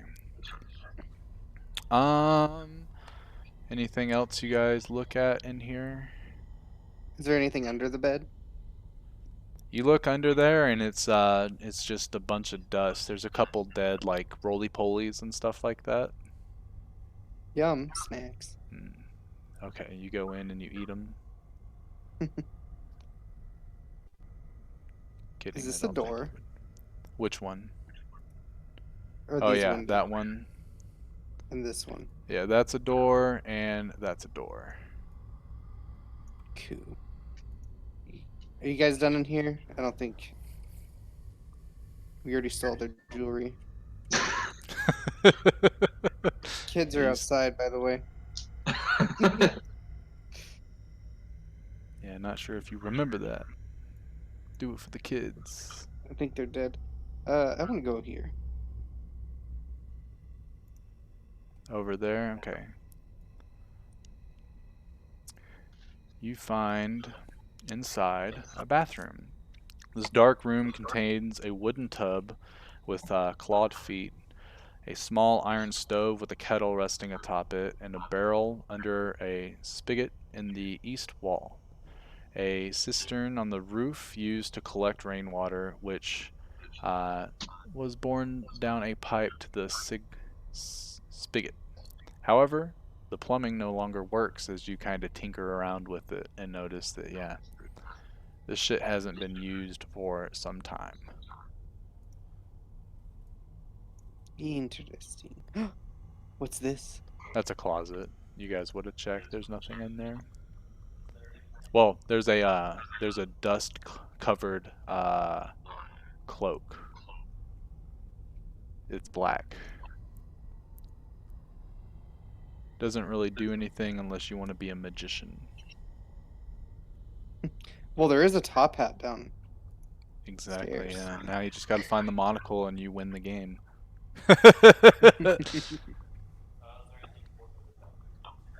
um, it's just got that same pulley system that you see. I guess we should. Hey, Frankie, why don't you go pull that pulley system and see what's on the dumbwaiter? Okay. So let me see. Yeah. Yeah. So when you go and you actually open up the dumbwaiter, there's actually a little button right next to it.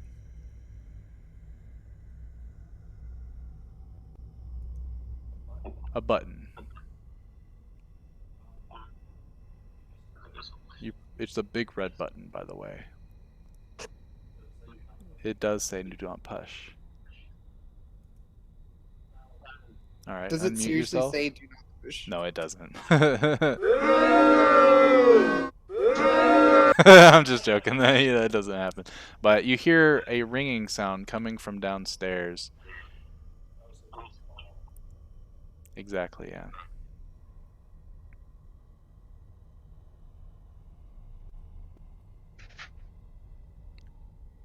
And as you look at the rope mechanism, it's not moving. Do you have to like manually do it? You can.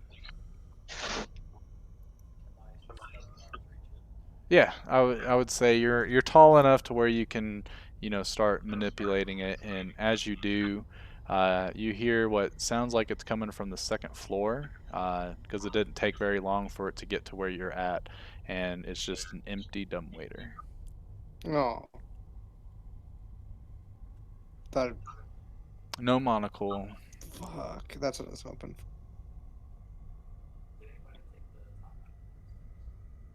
No, I don't think so. don't forget it.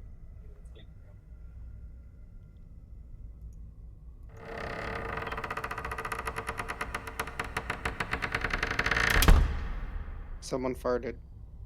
Horace? No, but you hear a door shutting from this location. That's where I was gonna go. Oh, there's one more door right here. Right? Mm-hmm. I'm a pop inside. Okay. So as you open it, you see a broom on the far side of it. You see dusty shelves that line the wall, and they're full of folded sheets, blankets, old bars of soap. Alright, I'm gonna grab that broom and see if it flies. Okay, so as you reach out for the broom, it actually smacks at you. Let me roll damage. As the broom apparently animates to life. Whoa! Oh my gosh! Animated broom. It misses. So, uh, go ahead and roll initiative again. Hey! I did shitty this time. Alright, Zach, make me proud. Press your initiative button.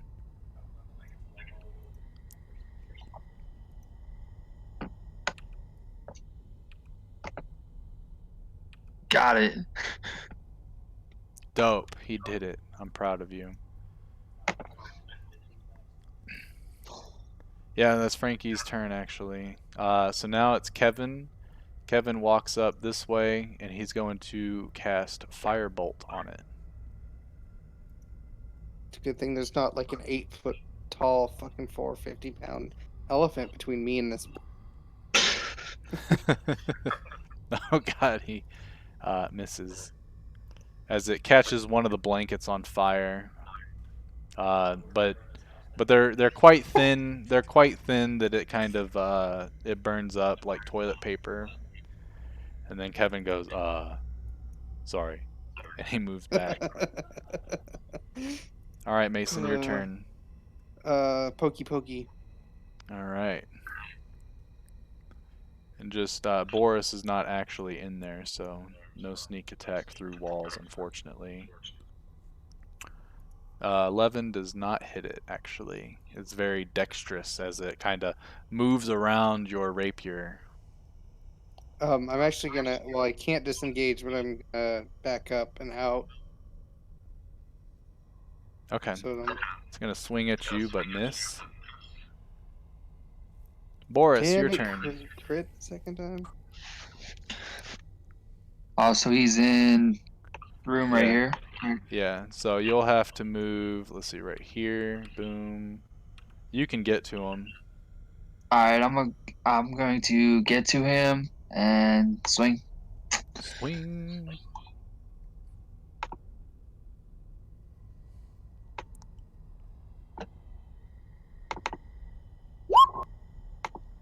Oh, that's a hit. So yeah. So unfortunately, that's a miss Yep. at 14. Because you don't get Oh, he hit it multi-attack twice. until, Dang it! yeah, I thought he only. Yeah, I know. no, I just double clicked that. yeah. So This that's the thing's a little end of, squirrely. yeah, this thing is able to fly like around your great axe. It's quite humorous, honestly. But he goes in for an attack against you, and like he's able to move, but he's not very feeble. Like he's quite feeble as he tries to like smack you with the bushy end. Like the straw just kind of bounces off of your chiseled chest as you kind of grin as he got rid of some of the dust particles that have been settling on your bosom.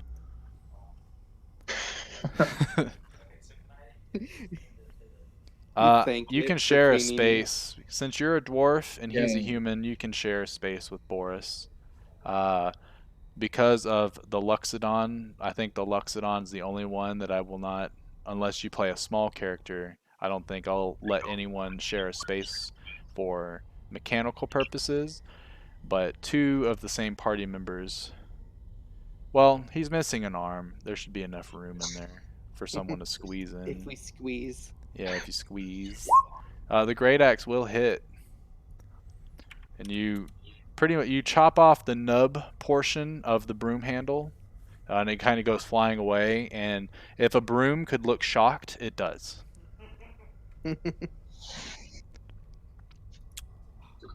So Kevin's turn. He yells at you guys to duck. He's gonna cast Sacred Flame, try to make this thing burn up. Let's see, does it do it? Yeah, it resists. As the flames sort of coalesce around it, it kind of flies up a little bit and sort of shakes them off. And Kevin just kind of goes, "Man, if only I was actually here." Mason. um. Well, I was gonna. No, I definitely can't do that. I'll say duck and shoot my little handy hand crossbow at it. All right, go ahead and fire.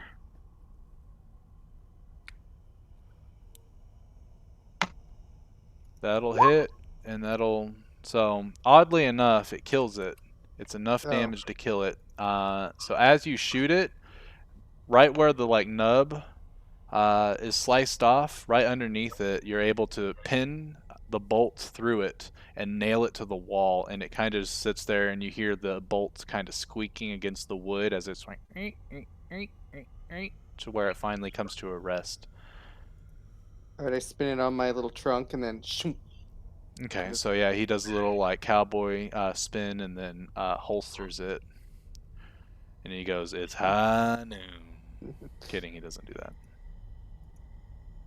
Or This do is not you? Overwatch. Tad. Okay. Nope.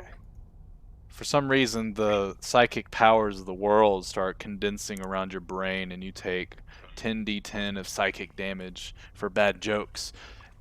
Ah! No. Kidding. 10d10. Also All kidding, right. yeah. Yeah, I hope so. I want to go up this attic. How about you Okay. boys?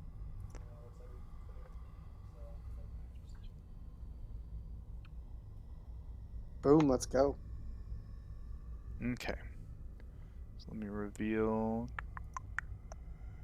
Do I need to like reload my crossbow? How do you do that? Those functions. So because you're in between combat, you would reload it as you're walking, unless you have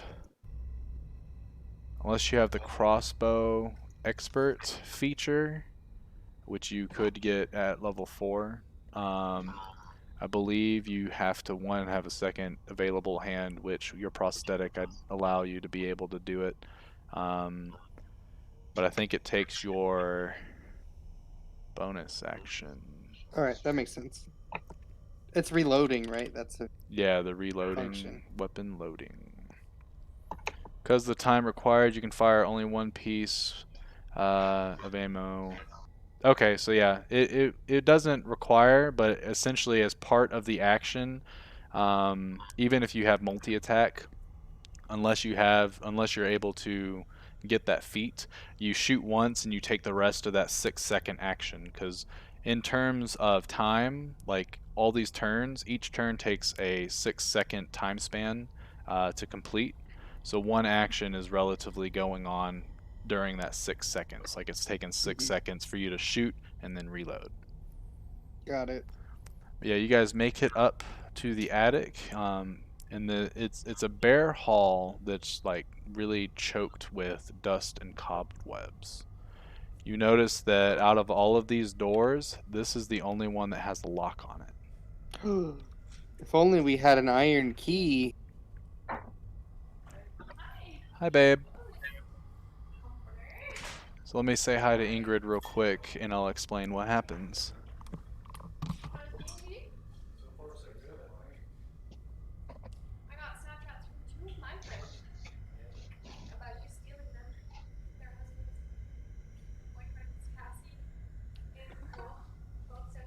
Oh yeah, I told Ingrid you stole Zach. Yeah, we'll do. Ingrid says hello to everybody. Hello, Ingrid. Gerald's with Oh, us in spirit. He's watching the stream. My one viewer.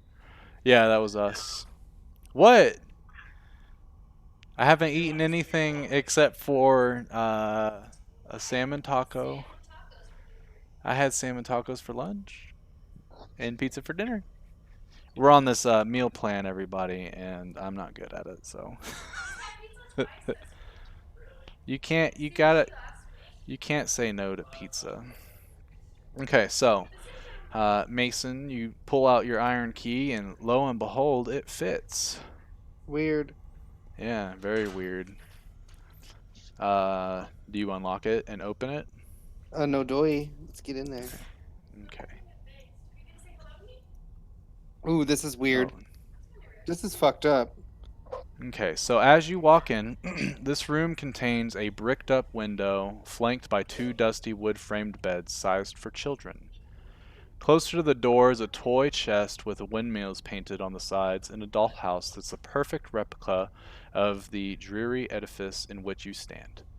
These furnishings are draped in cobwebs. Lying in the middle of the floor are two small skeletons wearing tattered but familiar looking clothing. The smaller of the two cradles a stuffed doll that you also recognize. Yeah, these are the dead kids.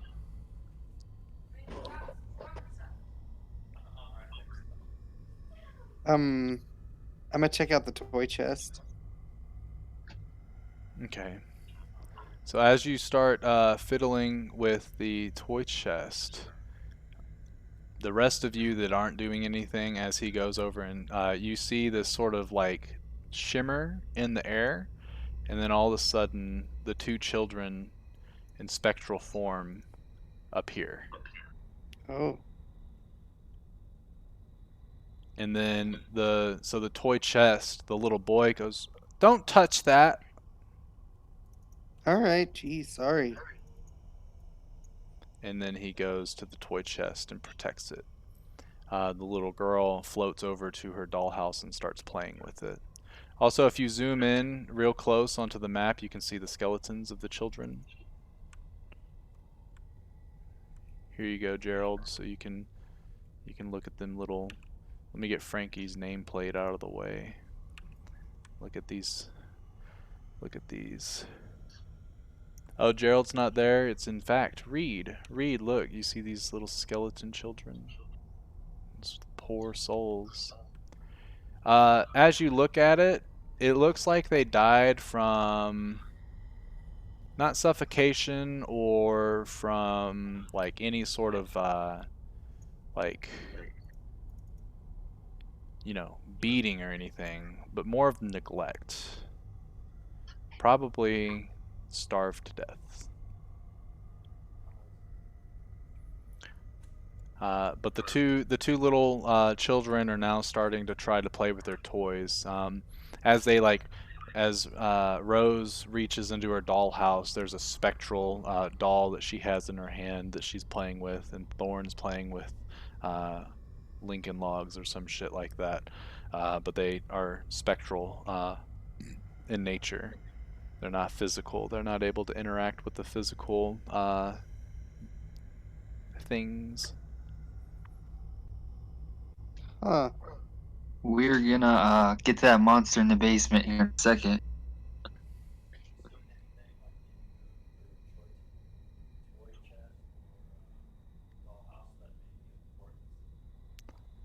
Can you search in them?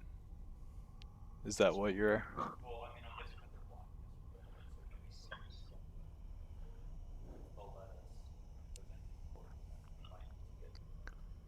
So you can see the chest as Mason opened it. It was left open. There's an assortment of stuffed animals and toys. If you want to talk to the children, you can certainly try to talk to them and see if they'll do anything for you.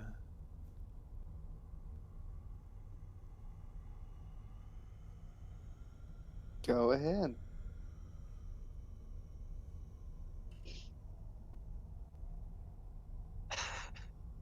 Hey kids. Jesus Christ. Hmm. Hello. Did you come to play?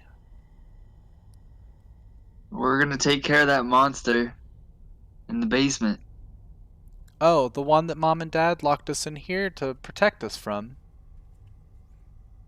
I think they forgot about us. I don't think so. Hmm. Well, you must be blind. Or not understanding of what the concepts of life and death are. Maybe they weren't able to kill the monster. More than likely, as we've been stuck here for decades.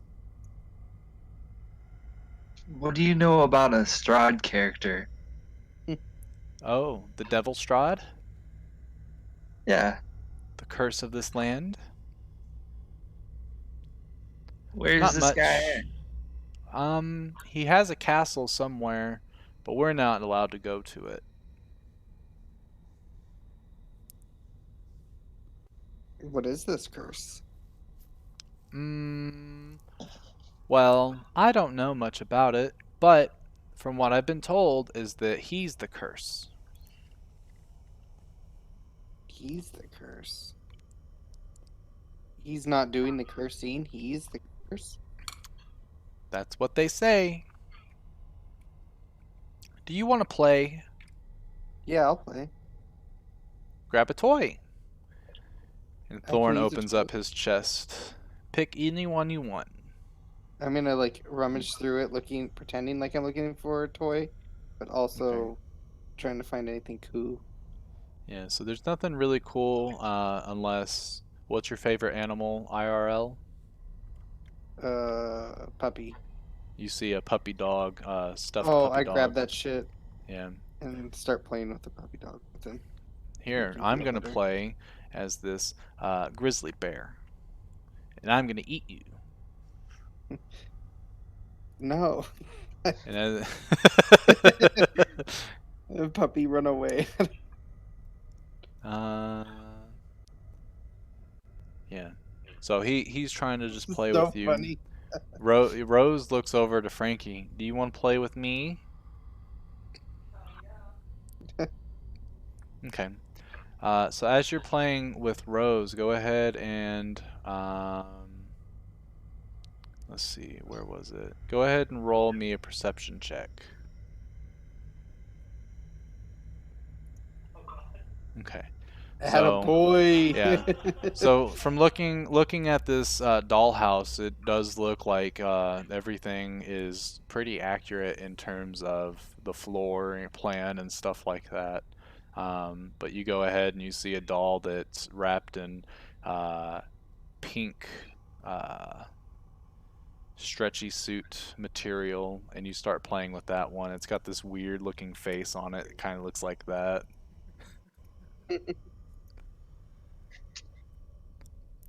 Anything that Boris does? I'm not joining in on the playing. I'm just trying to stay alert.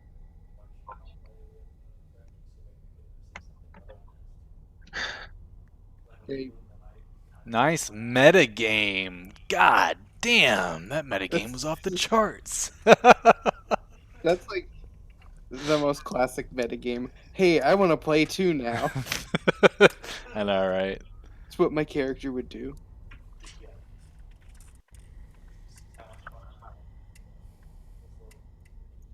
What is his pet? Yeah, your pet. Pink Eye or Pink Guy? You said you Pink call eye. him Pink Eye? Um, are you guys going to kill the monster? Yes. Um, do you know how to get there? Hmm. Frankie, is that your name? I could tell. As Rose looks at you. Do you see this right here? And she points uh, on the floor plan. She points to this room. There's a secret wall, and if you can move it, it'll take you all the way to the basement where the monster lives. But be careful, it's scary.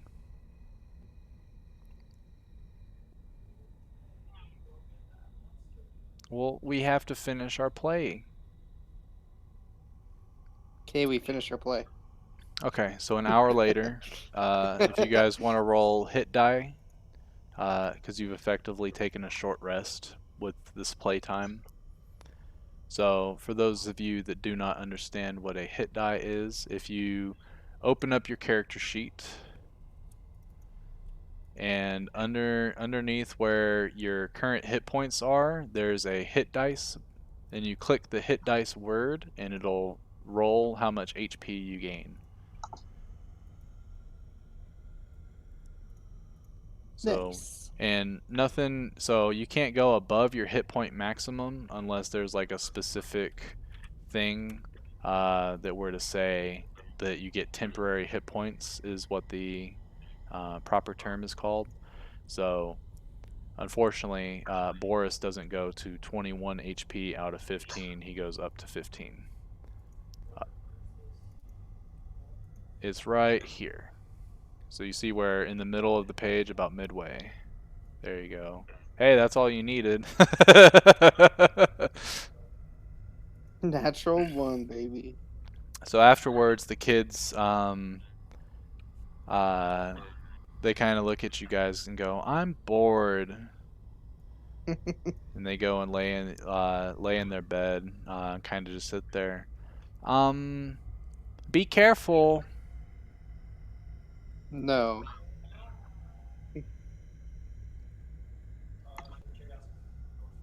Hell Well, yeah. hold on. As Kevin starts to walk out, someone needs to watch us. Classic. I'll do it. You can't All right. just leave us. Last time that happened, we died. That's, what's the worst that could happen? I don't know. Something Double destroys our time. soul.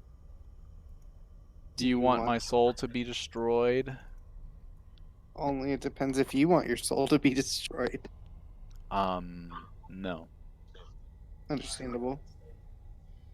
Um, never mind. Kevin's like, I can't just leave them. I have to protect my allies. Kevin, maybe you should ask them if they want their remains to be buried. He looks at you and goes, Um, would it make you guys feel better if we were to bury your remains properly? And they kind of look at each other and they're like, I don't know what that would do, but okay. Uh, Kevin can do it. Okay. I can't make a decision for Yeah, Kevin. Kevin would, yeah, he would, being a cleric, he would probably go, well, I'll make sure that you guys are properly buried so that you can rest in peace. And then you can play with all the toys that you ever want. Hmm. Fine, that works. But, and then the little boy gets close to him and tries to possess him. That was supposed to be whispered. Damn it. Let's see if Kevin gets possessed. Mega yikes. No. Nope. as as Thorn tries to join with his body as Kevin's picking up the skeletons, it doesn't work, and he moves out of the door, and he's like, and he stands at the doorway, but he doesn't seem to want to pass. He's like, fine, we'll be here ready to play, but you better hurry.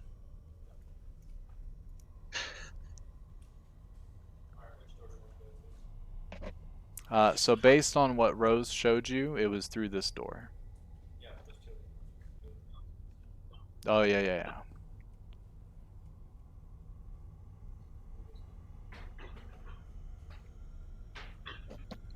Just choose one. Okay. You're dead. So let's see. This is this room. So when you walk in, this web-filled room contains a slender bed, a nightstand, a rocking chair, an empty wardrobe, and a small iron stove. It's definitely the spare bedroom where they allow guests to sleep over and probably die of starvation as well when they get forgotten. Nice. Is that a new shirt? I can't see it in this light, but I believe you. Is that CC hair? Yeah, there is. Oh wow, look at that. That's bug hair, huh? Yeah. I love you more. Okay, Okay. next door. I know, right? Next door. What do we? Uh, let's see. Okay. I'll go ahead and just reveal the other room's just a spare room that Jesus doesn't have Christ. anything in it. This dusty chamber is packed with old furniture, all draped in dusty white sheets. Near an iron stove, underneath one of the sheets, is a wooden trunk. Well, I'll open it if nobody else does. Okay. So you go in, you pull it out and open it up, and it seems to be the skeletal remains of a female adult, wrapped in tattered bedsheet stained with dry blood. I would assume that's our lady friend downstairs. She,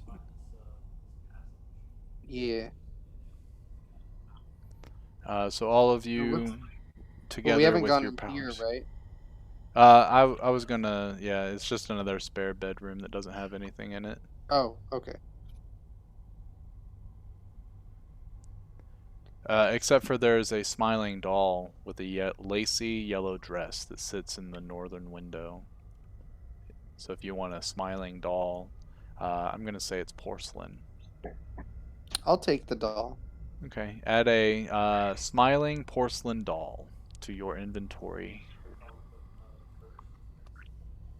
We'll see. Who knows? So Oops. with y'all's powers combined, you would definitely, there's no way with the amount of perception that some of your characters have, you find this here door.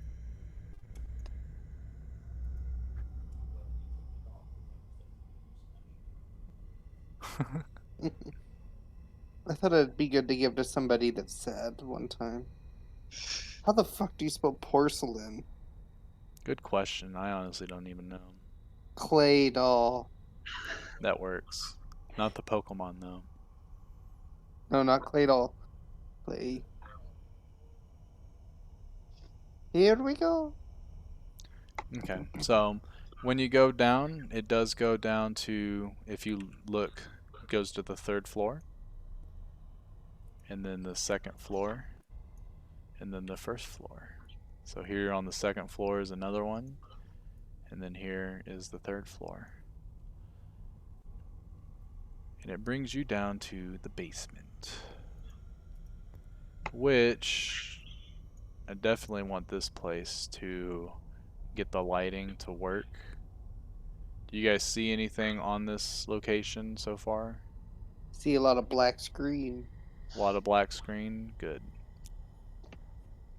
Let me find what I need to open real quick. There it is. Let's see. We've been playing for almost 4 hours. Yeah, so I think we'll go ahead and call it here since Ingrid's home. That way she doesn't get mad at me. Also, apparently, Zach and Joe, your ladies sent her Snapchats going, your fucking husband stole ours. Our husband and boyfriend. So yeah, we'll go ahead and end the session. That way we can do some, we can clean up the sheets, and I can teach Zach and Swaff some of the rules of 5th edition, and give you guys a little cheat sheet that can help you learn the game a little bit better. Joe, you're more than welcome to stay if you want. Otherwise, I know you know how to. I know you know the rules relatively well. So let me end my stream real quick, and I'll be right back. All right. Hopefully everyone had a good old time with the Curse of Strahd. I think it's going to be a lot of fun. Swaff, what do you think? Yeah, so yeah, you heard it from the player themselves. It's great so far. But until next time, we plan to play Fridays at 6 p.m. That'll be 6 p.m. Mountain Time. So if you're able to join us, come and hang out, and hopefully my soundboard isn't loud as fuck. Otherwise, we'll see you next time. Peace!